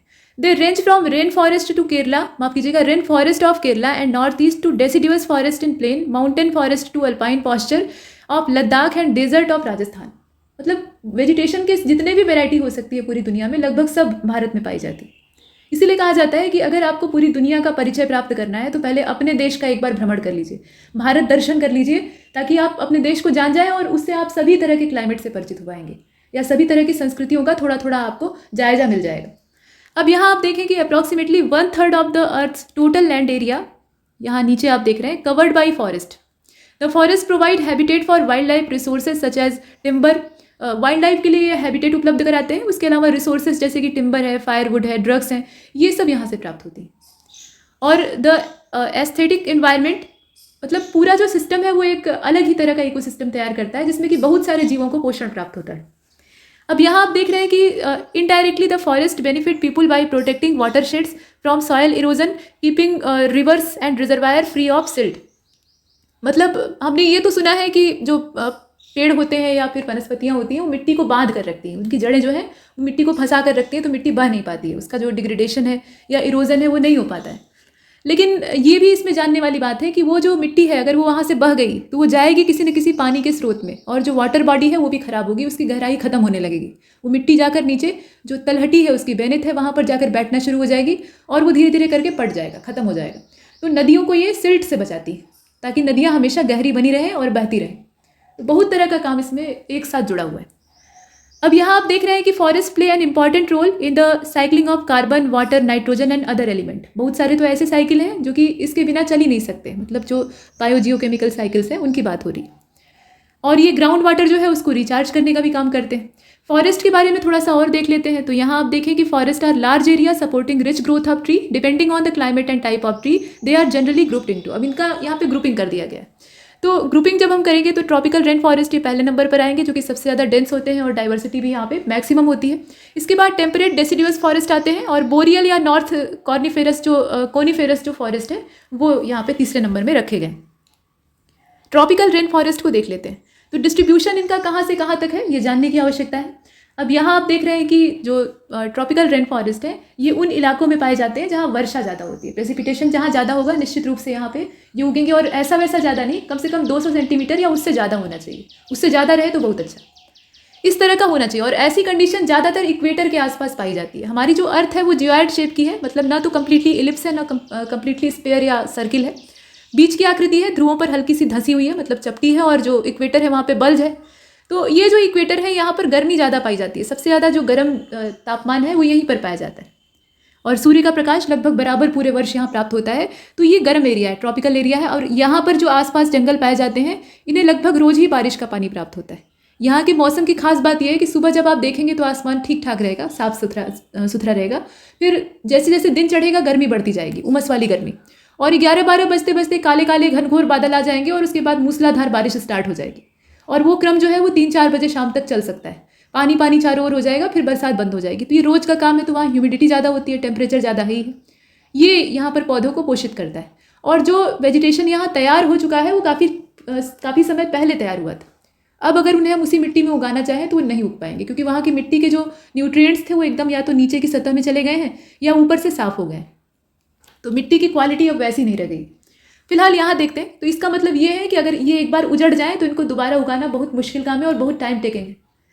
तो ये तो किसी भी पेड़ के साथ होता है। हम एक 100 साल या 200 साल पुराने वृक्ष को काटते समय नहीं सोचते हैं। सड़क बनवाने में सरकार ने न जाने कितने पेड़ों की बलि चढ़ा दी। एक आम आदमी जो है वो उतने पेड़ नहीं काटता है, लेकिन गवर्नमेंट जितने कटवा देती है वो गिनने लायक चीज़ है। तो हालांकि वो भी लोगों की भलाई के लिए करवाती है। तो पॉपुलेशन ही यहाँ असली समस्या की जड़ है, वो आप देख ही रहे हैं। ट्रैफिक भी इसी वजह से। अच्छा, तो एक 100 साल या 200 साल पुराने पेड़ को कटवाने में जितना खर्चा या समय लगता है उससे कहीं ज़्यादा उसको मेहनत लगेगी उगाने में और बड़ा करने में, और उतना ही समय देना पड़ेगा, क्योंकि वो जादू नहीं है कि आपने बीज बो दिया और रात भर में बड़ा हो जाएगा। तो इस तरह की चीज़ों को, जो कि 1-2 साल के अंदर मिलने वाली नहीं है, बहुत धीमा प्रोसेस है उनके तैयार होने का, तो इन्हें प्रोटेक्ट करके रखने की आवश्यकता होती है। अब यहाँ आगे बढ़ते हैं। तो ट्रॉपिकल रेन फॉरेस्ट जो है ये उस एरिया में पाए जाते हैं, मतलब ये इक्वेटर के चारों ओर वाले जो एरिया हैं आसपास के, वहाँ अधिकतर पाए जाते हैं। Such forest are found in western coast of India. अगर भारत के संदर्भ में देखा जाए तो जो भारत का वेस्टर्न कोस्ट है, यानी पश्चिमी घाट है, अरब सागर की तरफ वाला जो तट है, वहाँ पर इस प्रकार के जंगल मिलते हैं। Scattered in South East Asia, some part of Africa and South America. Flora and fauna को देख लेते हैं। तो tropical rain forest occur in area by having high temperature and high humidity, दोनों ही यहाँ ज़्यादा होते हैं। And receive about 200 centimetre of rainfall per year, मतलब 200 सेंटीमीटर से एबव ही यहाँ पे जो प्रेसिपिटेशन या रेनफॉल है वो ये रिसीव करते हैं। अब इसके साथ क्या चीज़ है, soil is rich in humus. Soil में न्यूट्रिएंट्स का लेवल भले ही नीचे चला गया हो, लेकिन ह्यूमस पर्याप्त मात्रा में होता है, ह्यूमस की यहाँ पे बहुतायत होती है। These forest have very rich biodiversity. Brazilian tropical, यहाँ पे एग्जाम्पल दिया हुआ है कि Brazilian tropical rain forest have more than 300 species of tree in an area of 200 square kilometre. मतलब इतने छोटे से दायरे में आप सोच लीजिए कि 300 से भी ज़्यादा वृक्षों की जो वेराइटी है, स्पीशीज़ है, वो पाई जाती। ट्रीज आर टाल ग्रोइंग अप 50 to 60 मीटर, ऊंचे ऊंचे पेड़ होते हैं।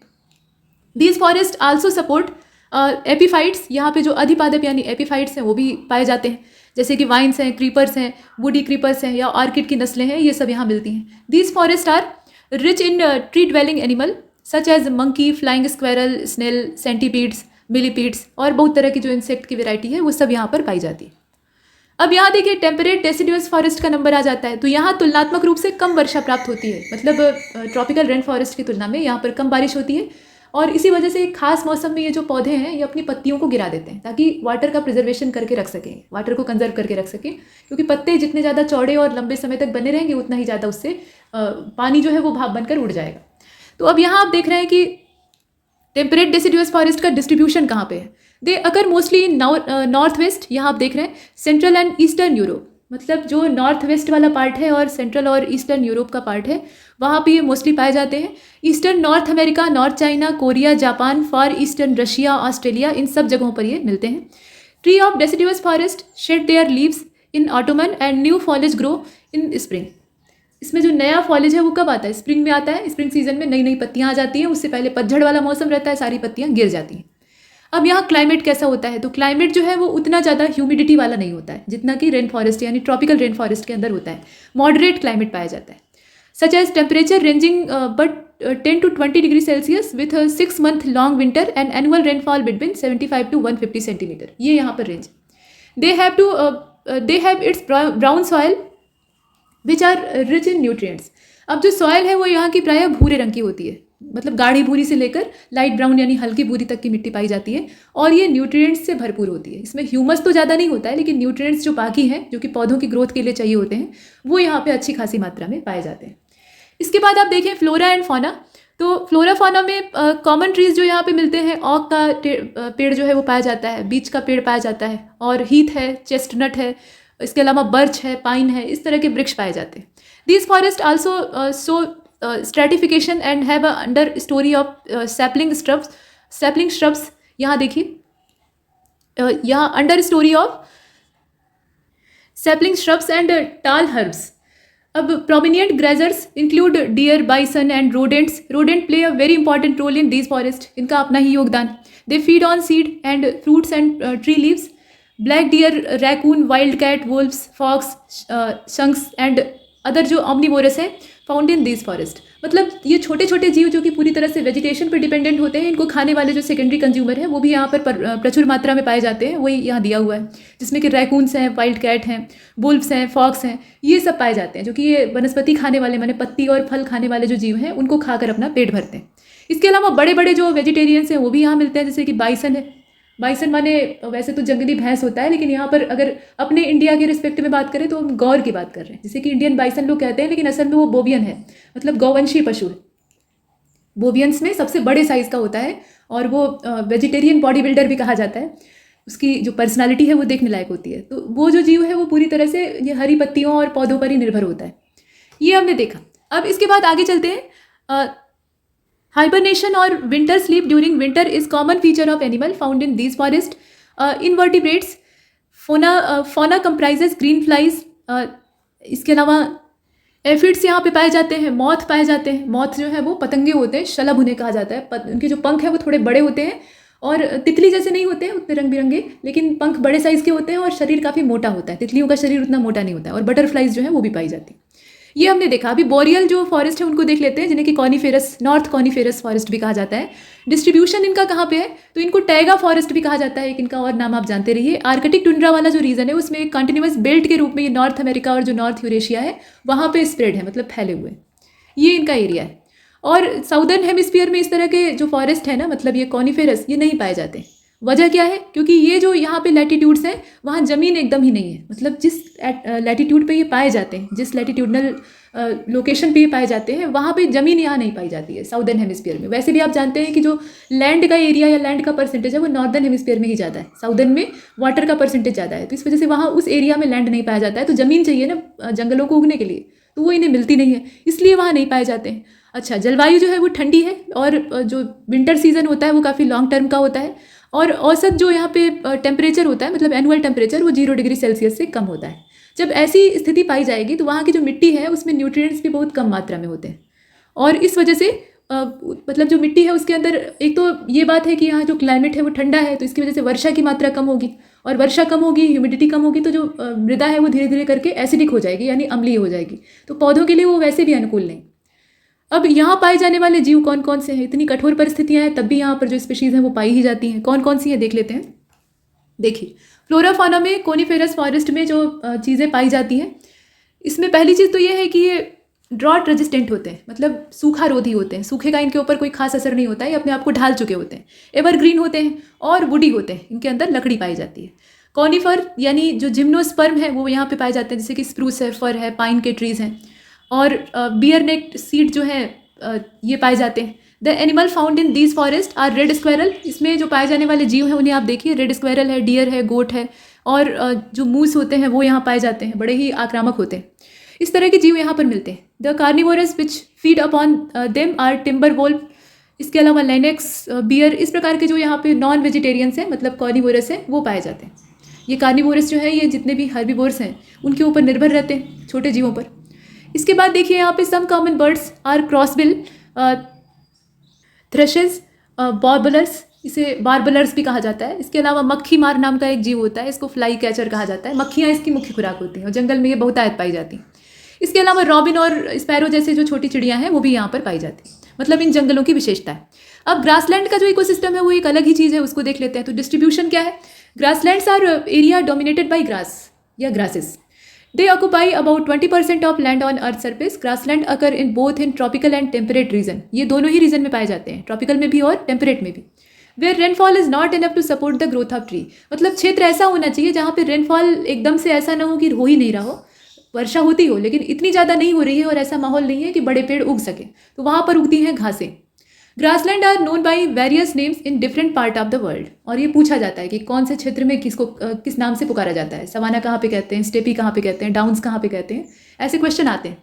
आगे बढ़ते हैं। यहाँ पे कंट्री रीजन दे रखा है, ग्रासलैंड के नाम दिए हैं। तो साउथ अमेरिका यानी ब्राज़ील में कंपोज कहा जाता है, साउथ अमेरिका वेनेजुला में लाइनोस कहा जाता है, नॉर्थ अमेरिका में प्रेयरी कहा जाता है, ऑस्ट्रेलिया में डाउन्स कहा जाता है, न्यूजीलैंड में कैंटरबरी कहा जाता है, साउथ अफ्रीका में वेल्ड कहा जाता है, मतलब वेल्ड्स कहा जाता है। हंगरी जो है वहाँ पे पुस्टाज बोलते हैं, यूरोप और नॉर्थ एशिया में स्टेपी बोलते हैं, अफ्रीका और ऑस्ट्रेलिया में सवाना, और साउथ अमेरिका में जो अर्जेंटीना और उरुग्वे वाला क्षेत्र है वहाँ पे पंपास कहा जाता है। तो ये नाम आपको पता होने चाहिए, इनसे प्रश्न बनता ही बनता है। आगे बढ़ते हैं। यहाँ देखिए फ्लोरा और फौना कैसा होता है ग्रासलैंड में, वो बताया गया है। Grasses are the dominating plant with scattered drought resistant thorny tree in the tropical grassland. मतलब होता क्या है कि जो ट्रॉपिकल ग्रासलैंड है वहाँ पे हरी भरी घास चारों ओर फैली होती है और बीच बीच में फुटकर ट्रीज भी पाए जाते हैं। और यहाँ पे फॉक्स, एस, इसके अलावा जेब्रा, एंटीलोप्स, इस तरह के जो घास चरने वाले मतलब ग्रेजिंग एनिमल्स हैं वो यहाँ पाए जाते हैं। और ये डेयरी प्रोडक्ट उपलब्ध कराते हैं। इसके अलावा लेदर इंडस्ट्री में अपना योगदान देते हैं, मतलब इनकी चमड़ी उधेड़ कर चमड़ा प्राप्त किया जाता है। Grassland also support large population of rodent, reptile and insect. कीड़े मकोड़े और जो कृंतक हैं और इसके अलावा जो रेप्टाइल्स हैं उनकी अच्छी खासी आबादी यहाँ पर रहती है, उन्हें पोषण प्राप्त होता है। डेजर्ट की बात कर लेते हैं। डेजर्ट जो है ये भी डिस्ट्रीब्यूशन।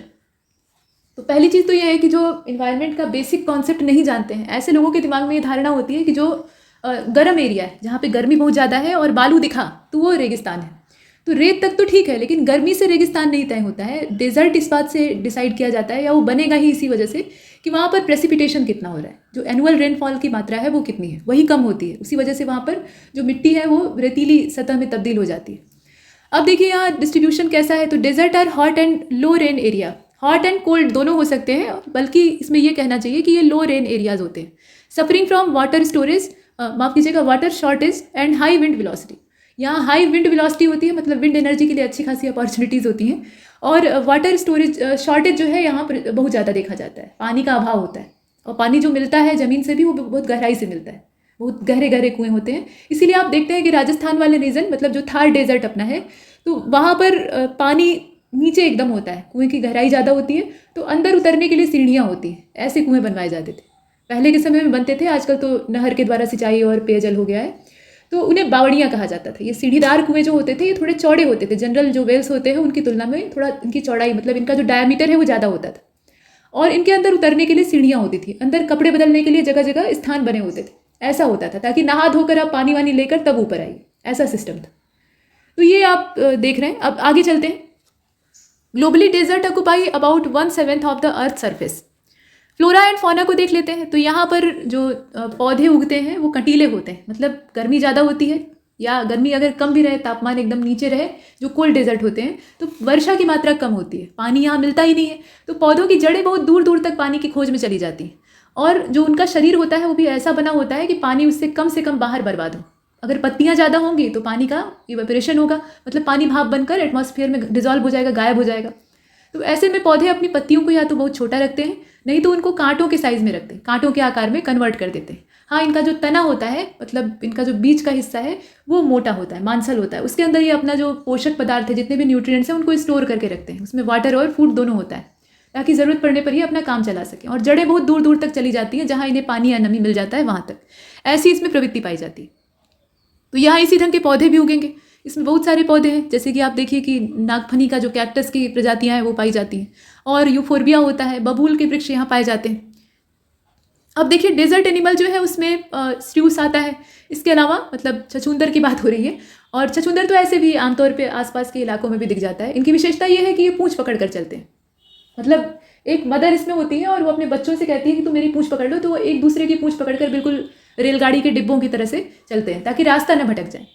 अच्छा, अब यहाँ पे आप देखिए कि वुड रैट्स जो है वो पाए जाते हैं मरुस्थलों में, रैबिट्स भी पाए जाते हैं, ज़मीन में गहराई तक खोद कर अपना ये रहते हैं, जहाँ इन्हें ठंडा महसूस होता है। कैमल्स तो पाए ही जाते हैं, गोट्स की बहुत सारी वैरायटी होती हैं, और कॉमन मैमल्स कुछ इस ढंग के पाए जाते हैं जो कि डेजर्ट में सर्वाइव कर सके। और अदर प्रोमिनिएंट डेजर्ट एनिमल जो है उसमें रेप्टाइल्स होते हैं, कुछ अनोखे तरह के सर्प यहाँ पे पाए जाते हैं। रेप्टाइल्स में भी जो स्नेक्स की प्रजातियाँ हैं उसमें कुछ अलग प्रकार के जो सांप हैं वो पाए जाते हैं। कुछ की जो पूंछ होती है वो पूरा वाइब्रेटर की तरह से काम करती है, उसमें छोटे छोटे वाइब्रेशन के लिए वो लगे रहते हैं, मतलब बॉल्स की तरह से लगे रहते हैं, और वो अपने शिकार पर छोड़ देते हैं। तो शिकार जो है वो कुछ देर के लिए सुन्न हो जाता है, बिल्कुल ये करंट मारने जैसा होता है। तो इस ढंग के जो सर्प प्रजातियाँ हैं ये दुर्लभ होते हैं, ये वहाँ पे पाए जाते हैं। ऐसे बहुत सारे, तो ये रेप्टाइल्स की अनेकों प्रजातियाँ मिलती हैं, और इसके अलावा रोडेंट, इंसेक्ट, मतलब ये छोटे छोटे जीव जो हैं ये पाए जाते हैं। तो फ्लोरा और फौना को हमने देखा। कुल मिलाकर ये जाना कि ऐसी जीव प्रजातियाँ या ऐसी वनस्पतियाँ जो कि इस माहौल में सर्वाइव कर लेते हैं वो यहाँ पर रहते हैं। आगे बढ़ते हैं। यहाँ देखिए एडाप्टेशन कैसा होता है। तो desert plant are hot and dry condition. These plants conserve water by following method. ये पौधे पानी कैसे बचाते हैं, तो हालांकि चर्चा तो हो चुकी है, वही चीज़ है। ये ज़्यादातर झाड़ियाँ होती हैं, इनका साइज़ बहुत बड़ा नहीं होता है। बड़ा साइज़ होगा तो उतना ही जो वाटर कंज्यूम्शन है वो भी बढ़ जाएगा। और लीव्स अपसेंट और रिड्यूस इन साइज़, या तो पत्तियाँ होती ही नहीं है, उसकी जगह कांटे होते हैं, नहीं तो होती है तो बहुत छोटे साइज़ की होती है। Leaves and stems are succulent and water storing. ये मांसल होते हैं और वाटर स्टोर करके रखते हैं, फूड स्टोर करके रखते हैं ताकि मुसीबत में काम आए।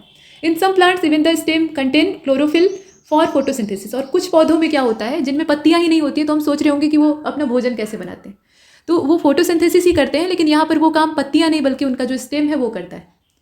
और रूट सिस्टम जो है वो वेल डेवलप्ड होता है। जितना ये बाहर नहीं दिखाई देते हैं उतना ज़्यादा इनका ज़मीन के अंदर डेवलपमेंट होता है, गहराई।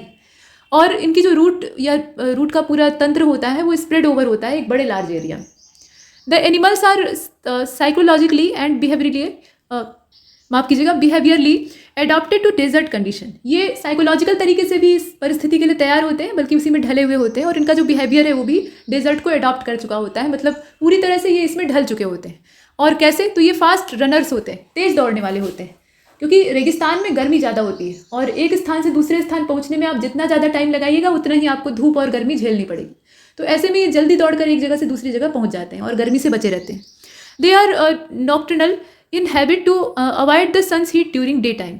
ये दिन के समय में ज़्यादातर छिपे रहते हैं। दिन के समय रेगिस्तान माने डेजर्ट जो है बहुत गर्म रहता है, तो ऐसे में ये जो गर्म मरुस्थल है वहाँ की बात हो रही है, वहाँ पर ये छिपे हुए अवस्था में रहते हैं। और जब दिन ढल जाता है या फिर रात का समय होता है तो रेत जितनी जल्दी गर्म होती है उतनी जल्दी ठंडी भी हो जाती है, तो ये अपना निकल कर बाहर अपना एक्टिविटीज़ करते हैं। They conserve water by exerting concentrated urine. इनका जो यूरिन है वो काफ़ी ज़्यादा कॉन्सेंट्रेटेड होता है, कम से कम पानी ये अपने शरीर से उत्सर्जित करते हैं। Animals and bird usually have long legs to keep the body away from the hot ground. जो गर्म सतह है उससे इनके शरीर को दूर रखने के लिए इनके जो पैर हैं वो हमेशा लंबे लंबे होते हैं। जैसे ऊँट का पैर आप देखिए, शुतुरमुर्ग का पैर देखिए, या जितने भी जीव यहाँ पे पाए जाते हैं उनकी टांग औसतन लंबी होती। और lizard are mostly insectivorous and can live without drinking water for several days. जो लिजार्ड या इस तरह के जीव होते हैं रेप्टाइल्स में, और भी जो प्रजातियाँ हैं, तो वो करते क्या है, कुछ इस तरह के इंसेक्ट्स को खा लेंगे या इस तरह के भोजन को खाएंगे जिससे कि इन्हें पानी की रिक्वायरमेंट लगे ही ना। ये हमने देखा। टुंड्रा को देख लेते हैं। The world tundra mean barren land. Tundra का मतलब क्या होता है? बंजर जमीन। Since they are found in those region of world where environmental condition are very यहाँ आप देख रहे हैं कि there are two type of tundra, arctic and alpine. यहाँ पर क्लाइमेटिक कंडीशन बहुत ही एक्सट्रीम लेवल की होती हैं, जीवन के लिए और वेजिटेशन के लिए बहुत अनुकूल दशा नहीं पाई जाती, कठिन परिस्थितियाँ होती हैं। अब ये दो प्रकार का होता है, एक तो आर्कटिक टुंड्रा होता है, दूसरा अल्पाइन टुंड्रा होता है। डिस्ट्रीब्यूशन क्या है? तो Arctic tundra extend as continuous belt below the polar ice cap, ध्यान दीजिएगा इसका region, and above the tree line in the northern hemisphere. It occupy the northern fringe of Canada, Alaska, European Russia, Siberia और Iceland group of Arctic Ocean. On the south pole, ये तो हमने north pole और northern hemisphere का देखा। South pole पे Antarctica tundra जो है in the south pole is very small since most of it is covered by ocean. वैसे भी हम जानते हैं कि जो साउदर्न हेमिस्फीयर है वहाँ पे वाटर की एग्जिस्टेंस ज़्यादा है, तो जो जमा हुआ समुद्र है, मतलब फ्रोजन ओशियन है या फिर ओशियन का जो प्रारूप है वही ज़्यादा है। तो छोटे एरिया में ये जो अंटार्कटिक टुंड्रा है ये पाया जाता है साउथ पोल पे, मतलब उसका दायरा बहुत ही छोटा है। इसके बाद अल्पाइन टुंड्रा की बात कर लेते हैं। तो अल्पाइन टुंड्रा अगर high mountains above the tree line, since mountains are found at all latitude, therefore alpine tundra shows day and night temperature variation. इसमें टेम्परेचर वेरिएशन पाया जाता है। फ्लोरा एंड फौना जो है उसकी बात करें तो यहाँ आर्कटिक टुंड्रा जो है इसमें कॉटन ग्रास पाई जाती है। इसके अलावा ड्वार्फ हीथ जो है वो पाया जाता है, विलो के वृक्ष जो है वो पाए जाते हैं, विलो, बर्च, लाइकेन्स, ये सब यहाँ पर पाए जाते हैं जो इस सिचुएशन में, इस कंडीशन में सर्वाइव कर लेते हैं। Animals of tundra are reindeer. Reindeer यहाँ मेनली पाए जाते हैं और यहाँ के लोगों के लिए मुख्य लाइफ लाइन के तौर पे काम करते हैं। आपने सेंटा क्लास की स्लेज देखी होगी, स्लेज को खींचने का काम रेंडियर्स करते हैं। और इसके अलावा आर्कटिक हेयर्स जो है वो यहाँ पे पाए जाते हैं। मस्क ऑक्स पाई जाती है, मस्क ऑक्स पाई जाती है। इसके अलावा जो कैरिबोस हैं वो पाए जाते हैं, लेमिंग्स पाए जाते हैं, स्क्वायरल्स भी पाई जाती हैं, इनफैक्ट वो भी मिलती हैं। अब यहाँ देखिए कि टेरेस्ट्रियल इकोसिस्टम जो भारत में है वो कैसा है। तो इसमें फॉरेस्ट का नंबर सबसे पहले पर रखेंगे। Forest in India can be classified in different ways according to their position, atmosphere, weather condition etcetera. Some of the common characteristics of various type of natural vegetation in India. और इसमें कौन कौन सी चीज़ें आती हैं तो देख लेते हैं। ट्रॉपिकल रेन फॉरेस्ट, यहाँ देख रहे हैं आप। Tropical deciduous forest, temperate broad leaf forest, temperate needle leaf या कोनीफेरस जो ऐसे कोणधारी पत्तियाँ होती हैं, ऐसे पत्तियों वाले फॉरेस्ट।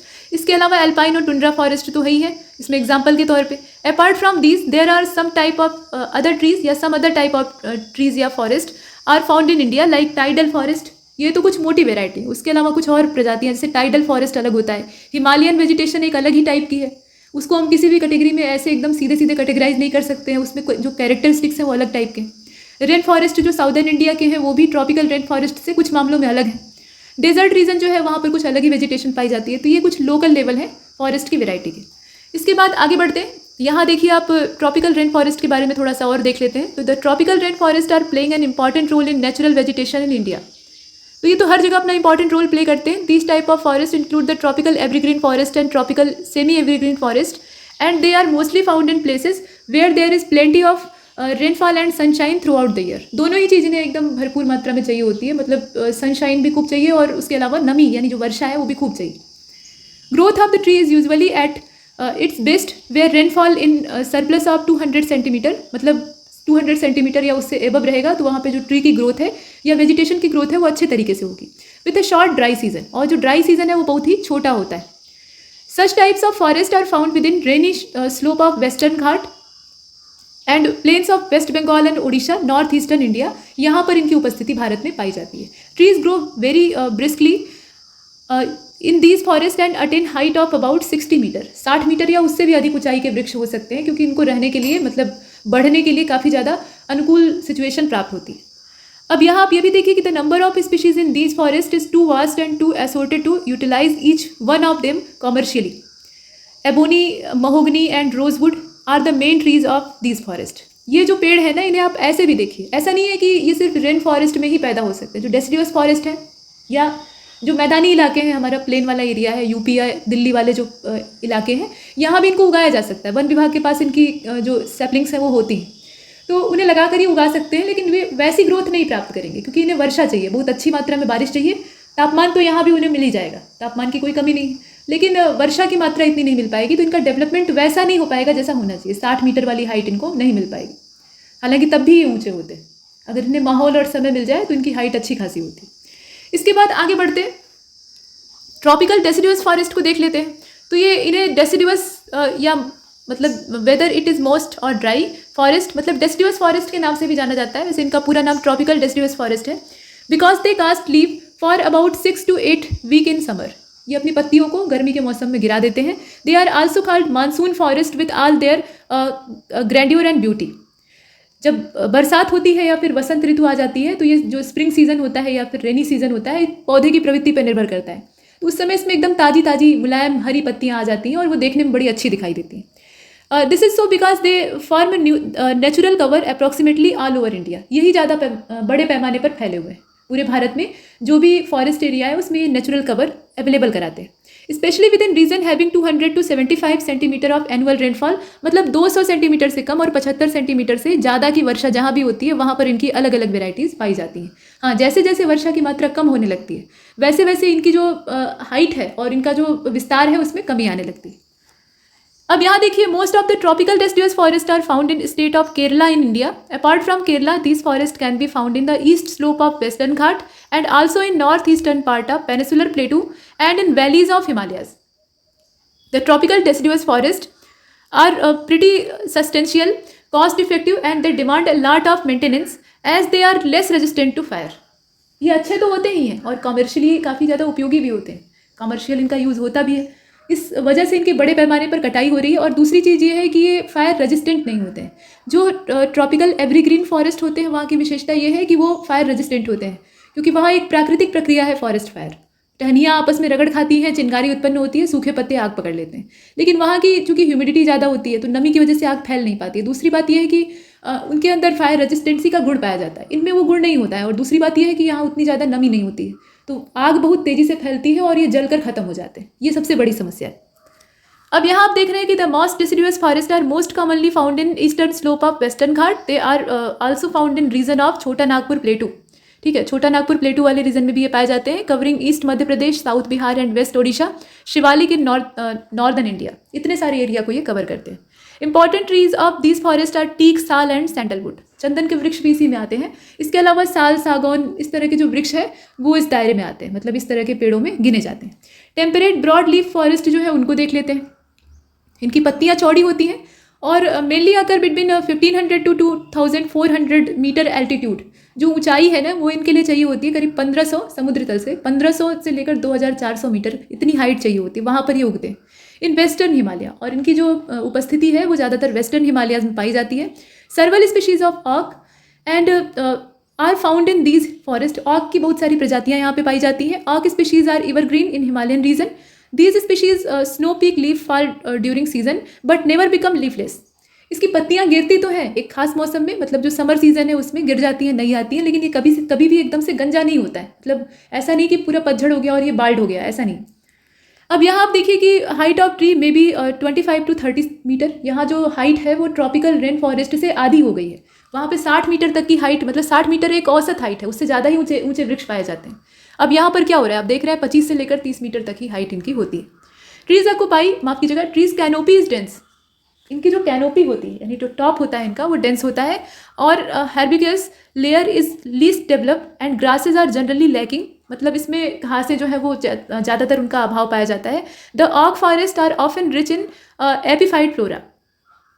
अब आगे चलते हैं, यहाँ देखिए टेम्परेट निडल लीफ जो कोनीफेरस फॉरेस्ट है उनके बारे में दिया हुआ है। तो 1700 से लेकर 3000 मीटर का जो एल्टीट्यूड है वहाँ पर इनकी उपस्थिति होती है, और इसमें जो वृक्ष पाए जाते हैं इकोनॉमिकली ये काफ़ी ज़्यादा वैल्यूएबल होते हैं। जिम्नोस्पर्म ट्रीज़ होते हैं जैसे कि पाइन है, इसके अलावा देवदार के पेड़ होते हैं, साइप्रस होता है, स्प्रूस होता है, सिल्वर फर होता है, ये सब मतलब कॉमर्शियल यूज़ वाले पेड़। Coniferous forest are taller 30 to 35 meter and possesses evergreen canopy of long needle like leave.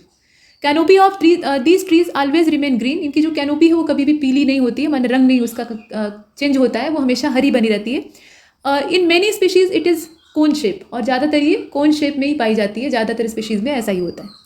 Alpine और टुंड्रा फॉरेस्ट क्या है? तो the alpine and tundra forest is another kind of natural vegetation in India, ये भारत में पाए जाते हैं, naturally पाए जाते हैं। Vegetation growing at altitude over 3600 meter is usually known as alpine vegetation. यहाँ पर मिट्टी की गुणवत्ता खराब हो चुकी होती है और बहुत ज़्यादा अच्छी कंडीशन पौधों के उगने के लिए नहीं पाई जाती। And it can be noticed that with the increment of altitude, the plants show stunted growth. The trees like silver fir, pine, juniper and birch belong to this category. मतलब यहाँ जो उगने वाले वृक्ष हैं, यहाँ पहले तो आप एल्टीट्यूड देखिए 3600 मीटर से ऊपर का जो एल्टीट्यूड है, ऊंचाई है, वहाँ की बात हो रही है। तो यहाँ जो प्लांट है वो क्या अपनी ग्रोथ को धीमा कर देते हैं, मतलब इनकी जो ग्रोथ है वो बहुत अच्छे ढंग से नहीं हो पाती है। और जो ट्री पाए जाते हैं वो सिल्वर फर, पाइन, जूनिपर और बर्च के होते हैं, ये सब इस कैटेगरी से बिलोंग करते हैं। Alpine grassland are mainly found at high altitude in this region. Grasslands पाए जाते हैं। The people belonging to the tribal group like Gujjar and Bakarwal make extensive use of this region. The vegetation like lichen and mosses are also found in high altitude region. तो जो जो चीज़ें यहाँ पर पाई जाती हैं वो सब यहाँ दी हुई है, उनके नाम यहाँ आपने देखे। आगे बढ़ते हैं, मैंग्रोव्स को देख लेते हैं। तो mangrove represent the characteristics littoral near the sea shore and forest ecosystem. These forest grow in sheltered low lying coast या coastal area, estuaries, mud field या mud flats, tidal creek, back waters, इस तरह के जो area होते हैं वहाँ पर इनकी ग्रोथ होती है। नदियों की जो एस्चुरी होती है, मतलब नदियाँ जहाँ जाकर ओशियन में मिल जाती हैं तो वहाँ पर ये बनते हैं, या जो डेल्टा रीजन होता है, मड फ्लैट्स होते हैं, वहाँ पे इनका निर्माण होता है। टाइडल क्रीक में भी ये बन सकते हैं, मतलब वहाँ भी उग सकते हैं। अब यहाँ आप देखिए marshes and lagoon of tropical and सब ट्रॉपिकल रीजन, वहाँ पर भी ये पाए जा सकते हैं। तो मैंग्रोव कहाँ कहाँ मिल सकते हैं वो बताया गया। They are distributed over the east and west coast and island of Andaman and Nicobar. भारत में जो इनका एक्सपेंशन है उसको आप देख रहे हैं। Since mangroves are located between the land and sea, they represent the best example of ecotone. ये इकोटोन का एक बहुत अच्छा नमूना पेश करते हैं, और ये लैंड और सी के बीच में एक ज्वाइंट करने वाली या जोड़ने वाली कड़ी होते हैं। अब यहाँ आगे देखते हैं, तो कैरेक्टरिस्टिक्स ऑफ मैंग्रोव इकोसिस्टम, इनका अपना एक इकोसिस्टम है जो कि काफ़ी रिच होता है। The mangrove forest include a diverse composition of trees and shrubs. The plant are well adapted to high salinity. ये हेलोफाइटिक होते हैं, हेलोफाइट्स होते हैं, ये सैलिनिटी में सर्वाइव करने के लिए अपने आप को ढाल चुके होते हैं। और रेजिस्टेंट टू टाइडल इफेक्ट, इनकी जड़ें और इनका जो पूरा जाल होता है, मतलब पूरा लकड़ी का तंत्र होता है, वो काफ़ी मजबूत होता है। वो टाइडल इफेक्ट जो है उसको रोकने का काम करता है, मतलब सुनामी इत्यादि से तट की रक्षा करता है। टॉलरेट टू हाई टेम्परेचर, ये हाई टेम्परेचर भी बर्दाश्त कर लेते हैं। और रूट्स बियर न्यू मेटाफोर, मतलब एरियल रूट्स होती हैं जो कि पानी से बाहर निकलकर अपना श्वसन का काम कर लेती हैं। Which is an airing system, ये क्या करता है, ये यहाँ पे श्वसन का काम उपलब्ध कराता है, मतलब ये सांस लेने के लिए सक्षम होते हैं। ये एरेटिंग सिस्टम होता है, मतलब इससे ये अपना वायवीय तंत्र विकसित करते हैं। तो इन पौधों के अंदर विशेषता ये होती है कि जो सेलाइन वाटर होता है उसमें भी आराम से सर्वाइव कर लेते हैं, और उसके साथ साथ ये अपने आप को इस हिसाब से ढाले रहते हैं कि इनकी जो जड़ें हैं वो खारे पानी से बाहर निकलकर श्वसन कर सकती हैं। Mangrove are highly productive ecosystem and the tree may vary in height from 8 to 20 metre. They protect the shore line from the effect of cyclone and tsunamis. Indian mangroves जो है उसकी बात कर लेते हैं, तो are distributed along the east and west coast and Andaman and Nicobar island. Mangrove along the east coast and most are more luxuriant and considerably diverse.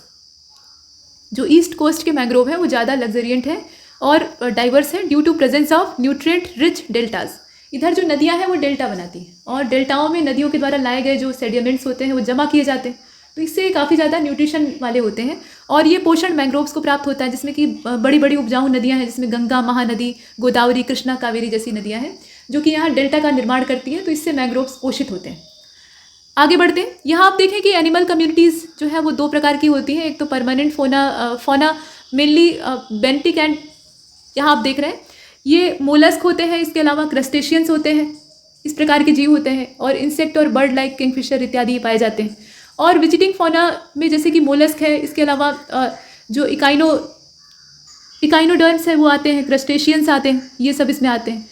और ये आसपास के जो इकोसिस्टम होते हैं और नदियाँ होती हैं वहाँ से यहाँ तक पहुँच जाते हैं। मतलब जो मैंग्रोव इकोसिस्टम होता है वहाँ पे नदियों का पानी आता है और वो जाकर समुद्र में मिलता है, तो एक मिक्सअप वहाँ होता है। तो नदियों से जो जो जीव बहा कर ले आए जाते हैं वो भी आकर यहाँ पर बस जाते हैं। कुछ पेड़ पर रहने वाले फ्रॉग्स होते हैं, इसके अलावा क्रोकोडाइल, टर्टल या फिर जो टॉर्टाइज होते हैं वो यहाँ पाए जाते हैं। कुछ सांपों की भी प्रजाति इन जंगलों में पाई जाती है। और अगर इंडस्ट्रियल यूज़ देखें तो उस लिहाज से भी यहाँ पर बहुत सारी जो स्पीशीज़ हैं वो पाई जाती हैं। और इसके अतिरिक्त ये बहुत सारे जीव जंतुओं का रिप्रोडक्शन का भी प्लेस होते हैं, मतलब उनका पूरा नेचुरल हैबिटेट बन जाते हैं। अब इसमें से आप देखें कि जो सुंदरवन का डेल्टा है, जो कि गंगा ब्रह्मपुत्र का डेल्टा कहा जाता है, सुंदरी के वृक्ष वहाँ मिलते हैं। और ये जो सुंदरी के ट्रीज़ हैं इन्हीं से बना हुआ है सुंदरवन का मैंग्रोव। असल में ये मैंग्रोव प्रजाति के ट्री, ठीक। तो ये जो सुंदरवन का डेल्टा है ये एकमात्र ऐसा पूरी दुनिया में पाया जाने वाला मैंग्रोव जंगल है जिसमें कि बाघ पाया जाता है। रॉयल बंगाल टाइगर का ये नेचुरल हैबिटेट है, नहीं तो इस तरह की जो जगहें होती हैं वहाँ बाघ आमतौर पर नहीं मिलते। ये आपने देखा। अब समस्या क्या है कि भारत में जो मैंग्रोव का पूरा अमाउंट है या परसेंटेज है वो पिछले 40 साल में बहुत तेज़ी से कम हुआ है। 50% से भी कम रह गया है, जितना था उसका 50% भी नहीं बचा है। और इसे दोनों तरह के खतरे झेलने पड़ रहे हैं। कुछ समुद्री खतरे हैं, प्राकृतिक आफत आ रही है, और दूसरा मनुष्य के द्वारा जो उथल पुथल मचाया गया है वो है ही है। प्राकृतिक आपदाओं में जैसे चक्रवात और सुनामी, इसको ये रोक तो लेते हैं लेकिन उससे ये खुद भी उजड़ जाते हैं। और इसके अतिरिक्त भवन निर्माण जैसी जो मानवीय गतिविधियां हैं, मकान बनवाने का आजकल खूब शौक चल रहा है लोगों को, और उसके अलावा तमाम अपना फ़ायदा कमाने के लिए लकड़ी काट कर बेच दिया या उनका अपने लिए इस्तेमाल कर लिया, तो इन सब चीज़ों से वो नष्ट हो रहे हैं, उनकी बाढ़ को ख़राब किया जा रहा है। सुनामी या जो साइक्लोन इत्यादि है उससे ये इतनी आसानी से उखड़ेंगे नहीं, क्योंकि वो एक नेचुरल फिनोमिना है और उसी को झेलने के लिए ये बने हैं, तभी वहाँ पे सर्वाइव किए हुए हैं इतने समय से। लेकिन होता ये है कि पहले इंसान इन्हें डिस्टर्ब करता है, इनका जो स्ट्रक्चर है उसको ख़राब करता है काट पीट कर। तो जब इनकी बाढ़ कमज़ोर हो जाती है तो वो तेज़ लहरों को झेल नहीं पाती है, तो वो उजड़ जाती है। तो इसके पीछे भी मनुष्य ही उत्तरदायी, सबसे बुद्धिमान और सबसे खुराफाती जीव। इसके बाद आगे बढ़ते हैं, एनर्जी सोर्सेज की चर्चा कर लेते हैं। तो non renewable sources of energy को देख लीजिए। अब ये क्या है, तो since the discovery of fossil fuel, पहले क्या हुआ कि हमने फॉसिल की तलाश की और उसके बाद हमें मिला फॉसिल फ्यूल, जो कि एक काला कीचड़ था, और ये जो मड था इससे हमें बहुत सारे एनर्जी के सोर्सेज प्राप्त हुए, जिसमें कि पेट्रोल, गैसोलीन, तमाम चीज़ें हैं, वो गिनने की आवश्यकता नहीं है, आप भी जानते हैं बहुत तरह की गैसेज प्राप्त होती हैं। ये सब हमारे लिए एनर्जी का सोर्स बन गया, हमने इसका यूज करना शुरू कर दिया और ये लंबे समय से हम कर रहे हैं। बहुत बाद में मालूम हुआ कि ये प्रचुर मात्रा में है ही नहीं, ऐसा नहीं कि पूरी धरती में पेट्रोलियम ही दबा हुआ है। आप कुआं खोदते हैं तो आमतौर पर पानी निकलता है, हर जगह से तेल नहीं निकलता, ठीक। तो कहने का तात्पर्य ये है कि इनकी मात्रा बहुत ही थोड़ी सी है और ह्यूमन पॉपुलेशन और उनकी जो रिक्वायरमेंट है वो अनंत है, उनका कोई था ही नहीं। तो ऐसे में हमें विकल्प तलाशने होंगे। रिन्यूएबल एनर्जी सोर्सेज जो है और नॉन रिन्यूएबल जो है, इनके बीच का फ़र्क पहचानना होगा, और जो रिन्यूएबल एनर्जी के सोर्सेज हैं उनको अपनाने की आवश्यकता है, ताकि हम बार बार ऊर्जा प्राप्त करते रहें और वो कभी जल्दी ख़त्म ना हो। तो अब यही यहाँ पर कहा गया है कि डिस्कवरी जब फॉसिल फ्यूल की हुई है, they are one of the most important mineral energy sources. These are finite energy resources, that means they are non renewable resources. Once consume they are lost for ever. एक बार अगर इन्हें हमने consume कर लिया तो उसके बाद ये हमेशा के लिए खो जाएंगे। मतलब उदाहरण के तौर पे गाड़ी में आपने पेट्रोल डलवाया और उसके बाद आपने गाड़ी चलाई, मतलब जहाँ आपको जाना था वहाँ आप गए, जितना पेट्रोल आपका ख़त्म हुआ क्या वो वापस आ सकता है? अब आप कहिए कि पेट्रोल पंप से भरवा लेंगे तो वापस आ जाएगा, लेकिन जो पेट्रोल आपने भरवाया था क्या वो आपको वापस मिल सकता है? नहीं मिल सकता, ठीक है। तो वही चीज़ है, ये नॉन रिन्यूएबल है, इन्हें रिन्यू नहीं किया जा सकता है, पुनर्चक्रित नहीं किया जा सकता है, फिर से इस्तेमाल नहीं किया जा सकता है। तो इस तरह की चीज़ को और बचा के रखने की ज़रूरत है। अब यहाँ ये है कि there are 3 major form of fossil fuel. तो कोल, गैस और मतलब कोल, नेचुरल गैस और ऑयल, ये 3 इसकी मेन वेराइटी है, बाकी इनके सब डिविजन्स हैं। अब यहाँ ये कहा गया and on world wide basis they provide approximately 90% of energy consume. बहुत चिंता वाली बात है, जो सबसे सीमित चीज़ है और थोड़ी सी मात्रा में है उसी पर हम 90% आधारित है, बाकी 10% ही अभी रिन्यूएबल में जा रहे हैं। तो ऐसी स्थिति में अगर ये खत्म हुए तो बहुत बुरी गत होगी। इसके बाद आगे चलते हैं, रिन्यूएबल सोर्सेज ऑफ एनर्जी को देख लेते हैं। तो कन्वेंशनल सोर्सेज ऑफ एनर्जी या source of energy which are easily available and have in use of long time. यहाँ आप देख रहे हैं कि जो कन्वेंशनल सोर्स ऑफ एनर्जी है ये इजिली अवेलेबल हो जाए, और मतलब इजिली अवेलेबल हो तभी इनका हम प्रचुर मात्रा में इस्तेमाल कर सकते हैं, और इन्हें हम लंबे समय तक इस्तेमाल कर सकें। Non conventional source of energy that are other than the usual और that are different from those in common practice. तो अब यहाँ पर सोर्स ऑफ एनर्जी दिया हुआ है, एक तरफ कन्वेंशनल दिया हुआ है, दूसरी तरफ नॉन कन्वेंशनल दिया हुआ है। अब कन्वेंशनल में दो प्रकार के हैं, एक तो कन्वेंशनल नॉन रिन्यूएबल है, दूसरा कन्वेंशनल रिन्यूएबल। देख लेते हैं इसे। तो mostly fossil fuel found under the ground, coal, oil, natural gas etcetera are the example. ये सब किसके एग्जाम्पल है? तो ये नॉन रिन्यूएबल जो कन्वेंशनल सोर्सेज हैं उसके एग्जाम्पल। कन्वेंशनल रिन्यूएबल सोर्सेज में जो मोस्ट नॉन फॉसिल फ्यूल्स हैं, मतलब जैसे कि फायरवुड है, कैटल डंग है, या वेजिटेबल जो वेस्ट है, या चारकोल है, इन सबको इसमें डाला जाता है। जो नॉन कन्वेंशनल है मतलब गैर परंपरागत है, तो उसमें सोलर एनर्जी आती है, हाइड्रो पावर आती है, विंड एनर्जी है, न्यूक्लियर एनर्जी भी उसी में डाली गई है। हालांकि जो रेडियो एक्टिव एलिमेंट्स हैं उनकी मात्रा सीमित है। अब इसमें हाइड्रोजन एनर्जी भी हो सकती है, जियोथर्मल एनर्जी भी हो सकती है, बायोगैस है, इसके अलावा टाइडल एनर्जी है, बायोफ्यूल है। ये सब क्या है? ये सब रिन्यूएबल एनर्जी के सोर्सेज हैं जो कि नॉन कन्वेंशनल है।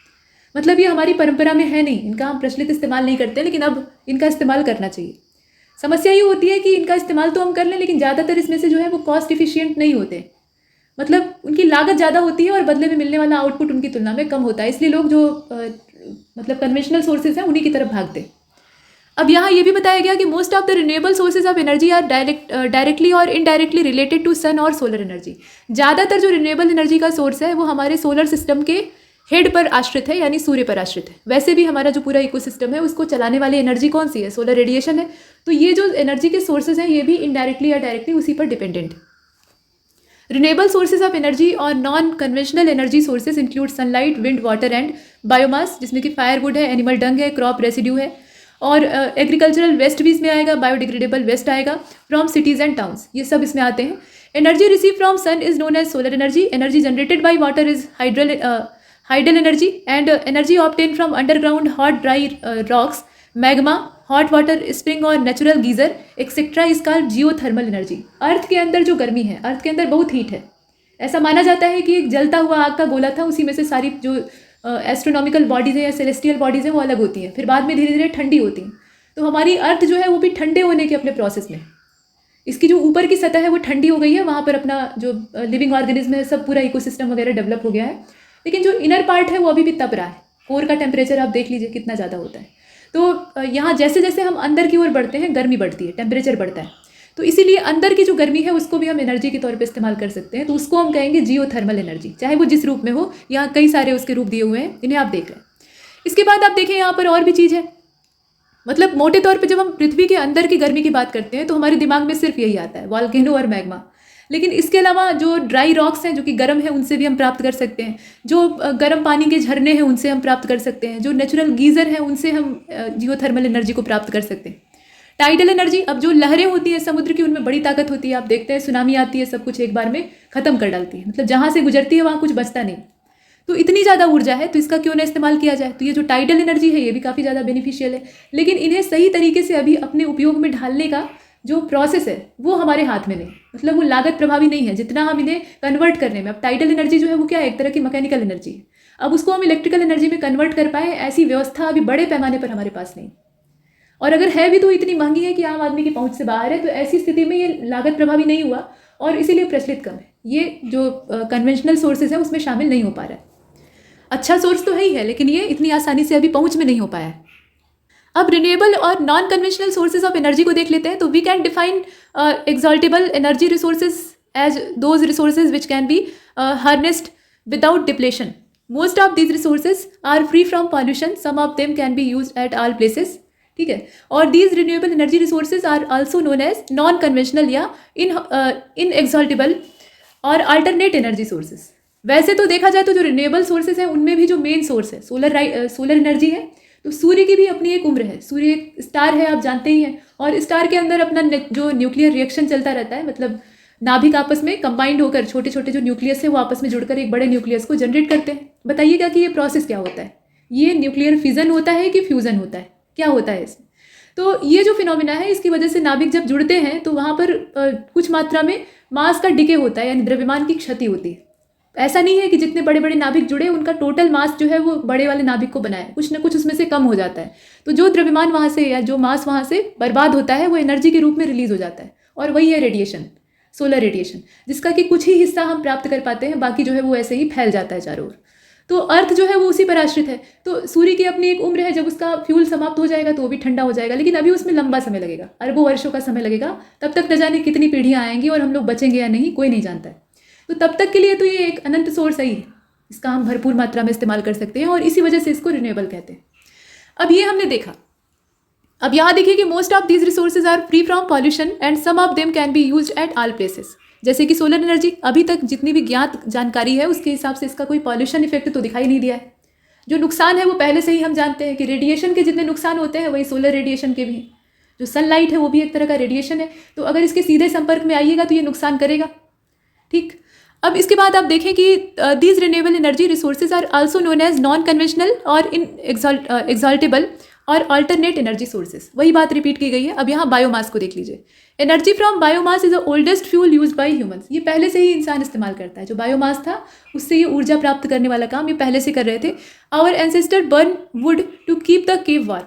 हमारे जो एंसेस्टर्स थे, यानी हमारे जो पूर्वज थे, जो कि कभी गुफाओं में रहा करते थे, तो इस तरह की जीवन शैली में वो गुफा को गर्म रखने के लिए, जहाँ पर भी मतलब पत्थर की गुफाओं के अंदर वो रहते थे, और जानवरों को अपने से दूर रखने के लिए, जब आग का इजाद हो जाता है, आग के बारे में इंसान को जानकारी हो जाती है, तो उसके बाद ये लकड़ियाँ जलाकर वहाँ पर आग बनाकर रखते थे ताकि गर्मी भी बनी रहे और जानवर भी उनसे दूर रहें। Biomass is a renewable energy resources drive from plant and animal waste. Plant और एनिमल वेस्ट से इसको प्राप्त किया जाता है। अब हालांकि जो वुड है वो एनिमल वेस्ट, प्लांट का वेस्ट नहीं है, वो प्लांट का पार्ट है, लेकिन कुल मिलाकर वो है तो प्लांट का प्रोडक्ट। तो उससे हम बायोमास एनर्जी को प्राप्त करते हैं। और द एनर्जी फ्रॉम बायोमास यानी biomass conversion is release on the burning और breaking the chemical bond of organic molecule form during photosynthesis. होता यह है कि जो फोटोसिंथेसिस का फिनोमिना है उसमें हरे पौधे सनलाइट को एब्जॉर्ब करते हैं, जिसे कि हम एच न्यू से डिनोट करते हैं। एच यहाँ पे प्लैंक कांस्टेंट है और न्यू जो है वो फ्रीक्वेंसी है। तो ये जो सनलाइट है ये हरे पौधे एब्जॉर्ब करते हैं, बाकी जो एटमॉस्फेयर है वहाँ से कार्बन डाइऑक्साइड को एब्जॉर्ब करते हैं, और जो न्यूट्रिशन है वो अपना जड़ों के सहारे खींचते हैं, और ऐसे होता है फोटोसिंथेसिस का प्रोसेस। तो इसमें एक बड़ी मात्रा में जो एनर्जी है वो अपने अंदर केमिकल एनर्जी के तौर पे, केमिकल बॉन्ड एनर्जी के तौर पे स्टोर करके रख लेते हैं, और कुछ हिस्सा जो एनर्जी का है उसको ये अपने मेटाबॉलिज्म को मेंटेन करने में खर्च कर देते हैं। तो जो स्टोर्ड एनर्जी होती है वही इनका सेवन करने वाले जितने भी कंज्यूमर्स हैं उनको प्राप्त होती है। और एक पेड़ है जिसके अंदर बहुत सारी लकड़ी और बहुत बड़ी शाखाएं तना है, उसकी आप एक शाखा काट ले आइए, तो उस शाखा में स्टोर जितनी भी केमिकल एनर्जी है, जो कि असल में सोलर एनर्जी का ही कन्वर्टेड फॉर्म है, तो उसे अगर आप जलाएंगे तो वही जो केमिकल बॉन्ड है वो ब्रेक करेंगे। गर्म करने पर जो रासायनिक अभिक्रिया है वो वहाँ होने लगेगी, और केमिकल बॉन्ड ब्रेक होने से जो एनर्जी रिलीज होगी वो आपको प्राप्त होगी हीट एनर्जी के तौर पर। ये होता है पूरा। तो वही है, बायोमास में इसी तरीके से काम होते हैं। अब इसके बाद आगे चलते हैं। 10 biomass represents an indirect form of solar energy. सीधी बात है, ये जो संचित ऊर्जा हमें मिलती है ये कुछ और नहीं है, ये असल में सोलर एनर्जी ही है। कोई कल्पना भी नहीं कर सकता है कि लकड़ी को हम जला रहे हैं और आग निकल रही है, वो गर्मी हमें मिल रही है। ये असल में सूर्य का ताप है, वो है तो सूर्य की ही ऊर्जा। अब यहाँ ये भी आप देख रहे हैं कि biomass fuel can be use directly और they can be transform into more convenient form and then use.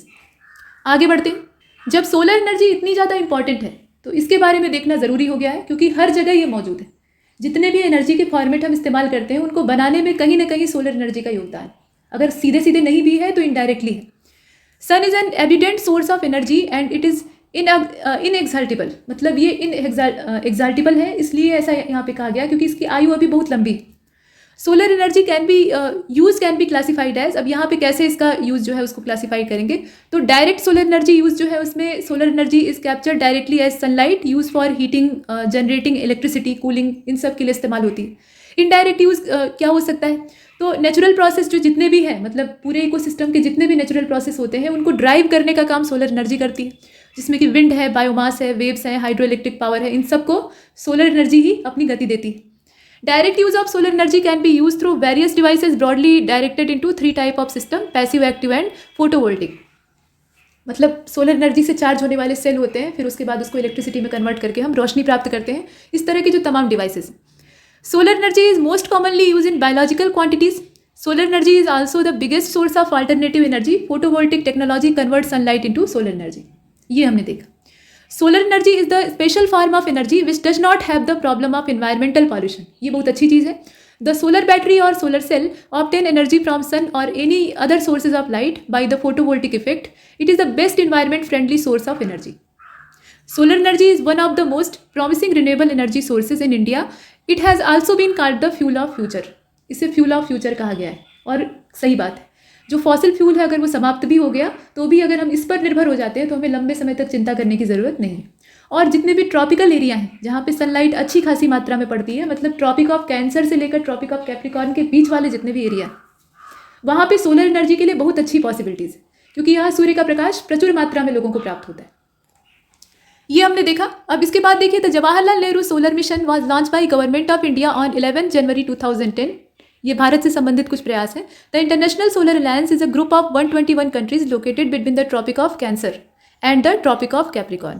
कर्क रेखा और मकर रेखा जो है और बीच में हमारा इक्वेटर, उनके बीच में लाई करने वाले या वैरी करने वाली जितनी भी कंट्रीज हैं, वहाँ पर सोलर एनर्जी के लिए अनगिनत पॉसिबिलिटीज़ है, मतलब बहुत संभावनाएं। हम चाहें तो क्या नहीं कर सकते हैं सोलर एनर्जी से, बस हमारे पास उसके लिए जो रिसोर्सेज है वो होने चाहिए।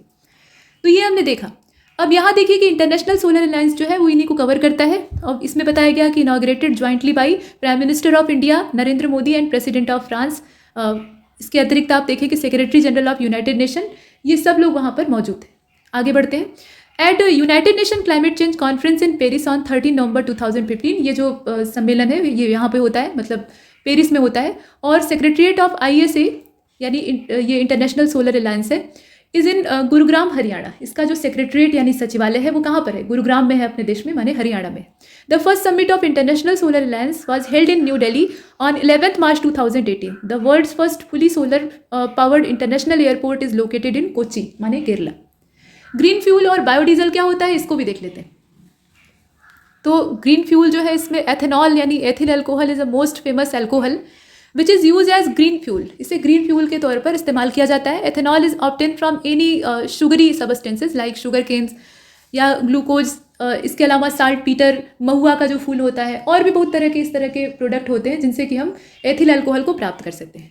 स्टार्च से भी प्राप्त हो सकता है, स्टार्च युक्त जितनी भी चीज़ें हैं उनसे हम इन्हें प्राप्त कर सकते हैं। Ethanol is obtain by fermentation of pine, karanj, और इसके अतिरिक्त फर्न जैसी जो वनस्पतियां हैं उनसे भी फर्मेंटेशन करके इसे हम प्राप्त कर सकते हैं। These are used as a source of green fuel. और micro organism such as bacteria are use as catalyst to change the electrons of the substances. यहाँ पर क्या होता है, जो बैक्टीरिया हैं, जो कि माइक्रो ऑर्गेनिज्म होते हैं एक्चुअली, वो कैटलिस्ट का काम करते हैं, वो इसमें महत्वपूर्ण भूमिका निभाते हैं। बायो एस्फाल्ट जो है वो डामर जिसे कहा जाता है एस्फाल्ट, उसका एक ऑप्शन है। और इसका निर्माण करने के लिए जो नॉन पेट्रोलियम वाले रिन्यूएबल सोर्सेज होते हैं उनको यूज़ किया जाता है। अब इन सोर्सेज में आप शुगर को ले सकते हैं, इसके अलावा जो पैडी है उसका इस्तेमाल किया जा सकता है, मेज़ का इस्तेमाल किया जा सकता है, लिग्निन है, सेलुलोज है, वेस्ट ऑफ पाम ऑयल है, इसके अलावा waste of white mustard oil है, ये सब इसमें शामिल है। बहुत से तो ऐसे हैं जो वेस्ट मटेरियल होते हैं, उनको यहाँ पे यूज़ कर सकते हैं। A fuel cell is an electrochemical cell and convert the chemical energy from fuel into electricity। मतलब फ्यूल से ये इलेक्ट्रिसिटी बनाने का काम करने वाली केमिकल फ्यूल सेल होती है, मतलब एक संसाधन होती है। और यहाँ आप देख रहे हैं कि through a electrochemical reaction of the hydrogen with oxygen, यहाँ पर जो इलेक्ट्रोकेमिकल रिएक्शन है वो हाइड्रोजन और ऑक्सीजन के बीच में होता है। नेक्स्ट, यहाँ आप देखें, the national hydrogen board was form in India in 2003। Sikkim became the first fully organic state in India in 2016। 2016 में सिक्किम जो है वो पूरी तरह से फुली ऑर्गेनिक स्टेट बन जाता है भारत में। जेट्रोफा यानी रतन जोत जिसको कहा जाता है, एक बायोडीजल क्रॉप है और ये एक फ्लावरिंग प्लांट की स्पीशीज़ है which is resistant to dry environment and harmful insect. ये जितने भी मवेशी ऐसे चरने वाले होते हैं और जितने भी इंसेक्ट या इस तरह के पत्ती खाने वाले जो कीड़े मकोड़े होते हैं, इनके प्रति अपनी रक्षा खुद कर लेता है। ये जहरीला होता है और ये ज़्यादा जो ड्राई क्लाइमेट है वहाँ भी जनरेट हो सकता है और इससे बायोडीजल प्राप्त किया जा सकता है। तो ये एक अच्छी चीज़ है। खेतों के किनारे अक्सर किसान लगा देते हैं। आप सुनते होंगे कि जेट्रोफा के फल को एक फली या बीज समझकर बच्चों ने खा लिया और बीमार पड़ गए, तो इनके अंदर पॉइजनस सबस्टेंसेस पाए जाते हैं। अब इसके बाद आप देखें, ये जेट्रोफा जो है इसका तेल can be converted to biodiesel to use it in diesel engine. इसको डीजल इंजन में इस्तेमाल किया जा सकता है। Biofuel can be obtain from jatropha. The seed of pongamia. अब यहाँ पर देखिए जेट्रोफा के साथ साथ और भी चीज़ें हैं, जैसे कि इसमें जो पोंगेमिया है, पोंगेमिया पिनाटा इसको कहा जाता है, इसमें लिपिड भरपूर मात्रा में पाया जाता है। इसके जो बीज होते हैं उसके अंदर लिपिड का जो अमाउंट है वो ज़्यादा मात्रा में होता है और उसमें से भी आधा जो है वो ओलेइक एसिड होता है। तो इस वजह से पोंगेमिया पिनाटा को भी बायोडीजल के तौर पे माना जाता है कि एक अच्छा ऑप्शन हो सकता है। मक्के की खेती की अगर बात करें तो इसका जो कल्टीवेशन है उसको भी एथेनॉल को प्रोड्यूस करने के पर्पज़ से किया जाता है। हालांकि अपने देश में मक्का खाने के लिए उगाया जाता है, लेकिन जैसे अमेरिका जैसे जो देश है वहाँ पे इसका बड़े पैमाने पर प्रोडक्शन बायोडीजल की वजह से ही होता है। और जेट्रोफा, पोंगेमिया, सूरजमुखी, इन सब की खेती का इस्तेमाल, मतलब इसका कल्टीवेशन अगर कॉमर्शियली किया जाता है तो खाने के अलावा इसको बायोडीजल के तौर पे भी इस्तेमाल किया जाता है। इसमें से जेट्रोफा और पोंगेमिया को खाया नहीं जाता है, ये तो मेनली बायोडीजल के लिए ही इस्तेमाल होती है। और भारत में जो जियोथर्मल एनर्जी है उसके कुछ मेन सोर्सेज यहाँ आप देख रहे हैं। तो इसमें हिमालयन जो रीजन है, मतलब हिमालय का क्षेत्र है। इसके अलावा आप देखिए कि खंभात बेसिन जो है पूरा, सोनाटा वाला जो क्षेत्र है, सोनाटा मतलब यहाँ पे सोन नर्मदा तापी वाला जो रीजन है उसकी बात हो रही है, ये सोनाटा घड़ी की कंपनी नहीं है। और इसके अलावा वेस्टर्न घाट है, गोदावरी बेसिन है और महानदी बेसिन है, ये सब इसमें आते हैं जो जहाँ से कि हम जियोथर्मल एनर्जी को प्राप्त कर सकते हैं। आगे बढ़ते हैं, इन्वायरमेंट पॉल्यूशन को देख लेते हैं। तो environmental pollution results from the release of substances and energy from waste products of human activities. There are many type of pollution. They are classified on basis of medium through which pollutants are transported and diffused. Pollution can be classified into, अब यहाँ पे classification वैसे आप जानते हैं, ये air pollution है, water pollution है, land pollution है और noise pollution है। इसे हमने देखा, मतलब प्रदूषण के प्रकारों को हमने देखा। अब यहाँ नीचे जो है एक टेबल बनी हुई है और टेबल में जो पॉल्यूशन का टाइप है वो दिया हुआ है और इन्वॉल्व जो चीज़ें हैं, मतलब इसमें कौन कौन सी चीज़ें इन्वॉल्व होती हैं वो दिया हुआ है और पॉल्यूशन का सोर्स क्या है वो दे रखा है। तो एयर पॉल्यूशन जो है इसमें ऑक्साइड ऑफ सल्फर ये अपनी भूमिका निभाते हैं, oxide of nitrogen, carbon monoxide, hydrocarbon, ammonia, lead, इसके अलावा एल्डिहाइड, एस्बेस्टस, बेरिलियम, ये बहुत तरह के जो यहाँ केमिकल्स हैं ये अपना रोल प्ले करते हैं। कंबस्टन ऑफ कोल, इसके अतिरिक्त मतलब पॉल्यूशन के सोर्सेज कौन कौन से हैं वो हम लोग देख रहे थे। तो combustion of coal, petrol, diesel, industrial process से भी ये रिलीज होता है। सॉलिड वेस्ट डिस्पोजल जो है वहाँ से, सीवेज डिस्पोजल वहाँ से ये सब प्राप्त होता है, मतलब वहाँ से ये फैलता है। वाटर पॉल्यूशन की अगर बात करें तो इसमें ऑर्डर है, इसके अलावा डिजॉल्व एंड सस्पेंडेड जो सॉलिड्स हैं वो होते हैं, ammonia, urea, nitrate, nitrite, chloride, fluoride, carbonate, इसके अलावा ग्रीस, इंसेक्टिसाइड, पेस्टिसाइड, जो इंसेक्टिसाइड और पेस्टिसाइड के रेसिड्यूज होते हैं। इसके अलावा टेनिन होता है, कॉलीफॉर्म होता है, एमपीएम जो बैक्टीरियल काउंट है, ये सल्फेट है, इसके अतिरिक्त सल्फाइड है, हैवी मेटल्स होते हैं जिसमें कि lead, arsenic, mercury, manganese etcetera आते हैं और रेडियो एक्टिव सब्सटेंसेस भी हो सकते हैं। ये सब मिलकर क्या करते हैं, वाटर को पॉल्यूटेट कर देते हैं। इसके सोर्स क्या हो सकते हैं, तो सीवेज डिस्पोजल ये सबसे बड़ा सोर्स है। सीवेज डिस्पोजल में अर्बन एरिया का भी हो सकता है, इंडस्ट्रियल फैक्ट्रीज का भी हो सकता है, अर्बन रन ऑफ है, टॉक्सिक यहाँ आप देख रहे हैं इफ्लुएंट्स है, ये इंडस्ट्रीज से प्राप्त होते हैं, run of over cultivated land and nuclear power plant. तो ये सब जो कचरा है ना, मतलब अलग अलग जगहों से प्राप्त होने वाला, ये भिन्न भिन्न तरह के जहरीले पदार्थों को वाटर बॉडी तक ले आता है। लैंड पॉल्यूशन को देख लेते हैं। तो ह्यूमन एंड एनिमल एक्सेट्रा, माफ कीजिएगा, excreta, viruses and bacteria, garbage and vector terrain, pesticide and fertiliser residue, alkalinity, chlorides, radioactive substances, ये सब क्या है, ये लैंड पॉल्यूशन में योगदान देते हैं। बहुत सारी चीज़ें हैं और इम्प्रॉपर ह्यूमन एक्टिविटीज़ जो है उनकी वजह से ऐसा होता है। Disposal of untreated industrial waste, ऐसे ही ले आकर कोई भी फैक्ट्री का कचरा जो है उसको ज़मीन पर डंप कर दिया तो उससे ज़मीन वहाँ की ख़राब होती है। और use of pesticide and fertiliser, बड़े हिसाब में या बड़े पैमाने पर जो बागान है या फिर कल्टीवेशन के लिए फील्ड बने हुए हैं वहाँ पर बड़ी मात्रा में पेस्टिसाइड यूज़ कर दिया तो इससे मिट्टी प्रदूषित हो जाती है। तत्काल में उत्पादन तो ठीक ठाक हो जाएगा, कीड़े मकोड़े फसल नहीं खाएंगे, लेकिन मिट्टी खराब हो जाती है, तो ये आपका लैंड पॉल्यूशन में आता है। इसके बाद नॉइज़ पॉल्यूशन में जो मनुष्य के टॉलरेंस लेवल से ऊपर का पॉल्यूशन है, मतलब ऊपर की ध्वनि है, उसको साउंड पॉल्यूशन के अंतर्गत या नॉइज़ पॉल्यूशन के अंतर्गत डाला जाता है। ध्वनि जो है ये आवश्यक है, ध्वनि के बिना काम नहीं चल सकता है, लेकिन अगर वो हद से ज़्यादा हो जाए तो वो भी पॉल्यूशन बन जाती है। तो वही बात, टॉलरेंस लेवल से ऊपर की। इसके लिए जिम्मेदार कौन कौन से हैं, तो पहली चीज़ तो ट्रैफिक है सबसे नज़दीक में, एयरक्राफ्ट है, ऑटोमोबाइल है, ट्रेन, इंडस्ट्रियल प्रोसेसिंग जो है, एडवर्टाइजिंग मीडिया भी इसमें योगदान देता है, और आसपास के चिल्लाने वाले पड़ोसी भी नॉइज़ पॉल्यूशन क्रिएट कर सकते हैं। घर में जो छोटे बच्चे होते हैं वो भी नॉइज़ पॉल्यूशन क्रिएट कर सकते हैं। तो ये तो कहीं से भी हो सकता है, लेकिन सबसे बड़ी जो इसमें समस्या है वो जो ये ट्रैफिक लेवल बढ़ता जा रहा है। मतलब आए दिन गाड़ियों के जो हार्न है, दिन से लेकर रात तक कभी चैन नहीं रहता है। जो महानगरों में रहने वाले लोग हैं वो बेहतर जानते होंगे। तो ये चीज़ें आप देख रहे हैं। अब यहाँ पर वाटर पॉल्यूशन के बारे में थोड़ा सा दे रखा है। तो indiscriminate use of water by increasing pollution, माफ कीजिएगा, population and industrial expansion has lead degradation of quality of water considerably. Population तेज़ी से बढ़ रही है, इंडस्ट्रियल डेवलपमेंट उतना ही तेज़ बढ़ रहा है, और इस वजह से वाटर का जिस तरीके से हम इस्तेमाल कर रहे हैं और जिस तरीके से उसको ख़राब कर रहे हैं, तो इसकी क्वालिटी लगातार डिग्रेड हो रही है, ख़त्म हो रही है। Surface water available from river, canals, lakes etcetera is never pure. ये कभी भी शुद्ध नहीं होता है। It contain small quantity of suspended particle, organic and inorganic substances. उसके अंदर कुछ न कुछ मात्रा में जो सस्पेंडेड पार्टिकल हैं, ऑर्गेनिक इनऑर्गेनिक सब्सटेंसेस हैं, वो पाए जाते हैं। लेकिन जब इनका कॉन्सेंट्रेशन बढ़ने लगता है तो पानी को हम लोग कहते हैं कि ये प्रदूषित हो गया है। तो नेचुरली भी पानी के अंदर बहुत सारी चीज़ें घुली हुई होती हैं। मतलब आरओ का पानी जो आप पीते हैं तो वो पानी और जो ज़मीन से निकलने वाला पानी है दोनों में फ़र्क होता है। ज़मीन से निकलने वाले पानी में बहुत तरह की मतलब रिवर्स ऑस्मोसिस की धारणा में अशुद्धियाँ मिली हुई होती हैं, लेकिन वो अशुद्धियाँ शरीर के लिए सेहतमंद ही होती हैं, मतलब अच्छी मानी जाती हैं, कुछ को छोड़कर। आर्सेनिक जैसी इम्प्योरिटी की बात नहीं हो रही है।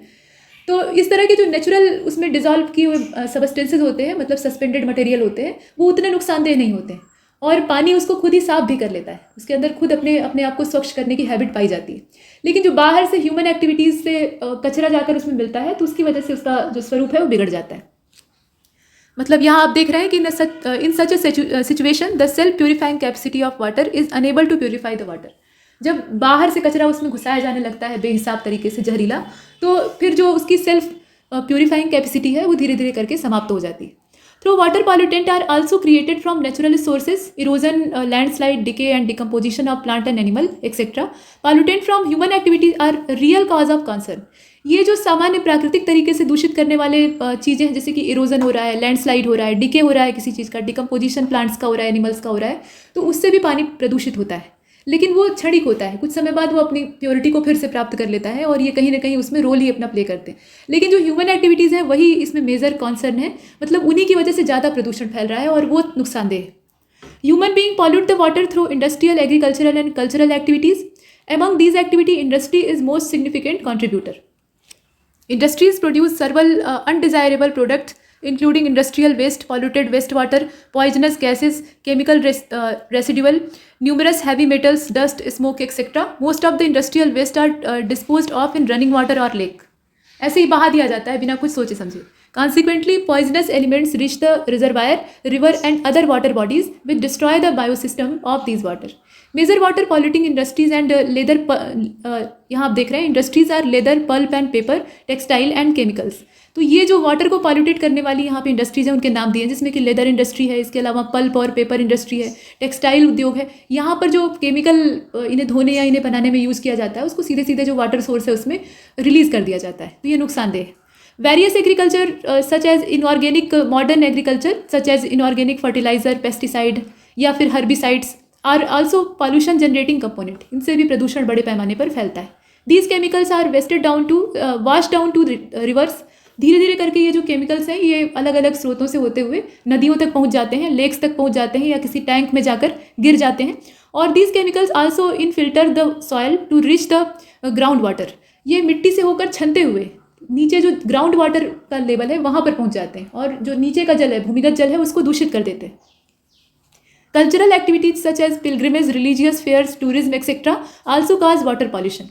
जैसे कि माघ वाला जो सीज़न होता है उस समय प्रयागराज में लगता है कुंभ मेला. गंगा नदी कितने बड़े पैमाने पर प्रदूषित होती है. तो इस तरह की जो एक्टिविटीज़ हैं उससे भी प्रदूषण फैलता है, बड़े पैमाने पर फैलता है. In India almost all surface water sources are contaminated and unfit for human consumption. और उसको बनाने के लिए, उसको बिगाड़ने के लिए मनुष्य ही उत्तरदायी. Water pollution is a source of various water borne diseases. The diseases commonly cause due to contaminated, यहाँ आप देख रहे हैं वाटर और डायरिया, या फिर मतलब ये छोटी छोटी बीमारियों के नाम दिए हैं. जो बड़ी वाली बीमारियाँ हैं वो तो अलग है. इसके अलावा इंस्टेटाइनल जो वार्म्स है वो हो सकते हैं, मतलब आंतों में आपके कृमि हो सकते हैं, और हेपेटाइटिस हो सकता है, लिवर की और बीमारियां हो सकती हैं. ये सब सामान्य इन्फेक्शन है जो कि हो सकते हैं, बाकी बड़ी बीमारियों का कोई अंत नहीं है. द वर्ल्ड हेल्थ ऑर्गेनाइजेशन सोच that about 1/4 of communicable disease in India are water borne. पानी से फैलने वाली इसमें ज़्यादा बीमारियां हैं. जो कम्युनिकेबल डिजीज़ हैं उसमें ज़्यादातर बीमारियां, मतलब करीब 1/4 बीमारियां जो हैं वो पानी से ही फैलती हैं भारत के संदर्भ में. ये WHO का अपना डाटा है. तो यहाँ तक हमने देखा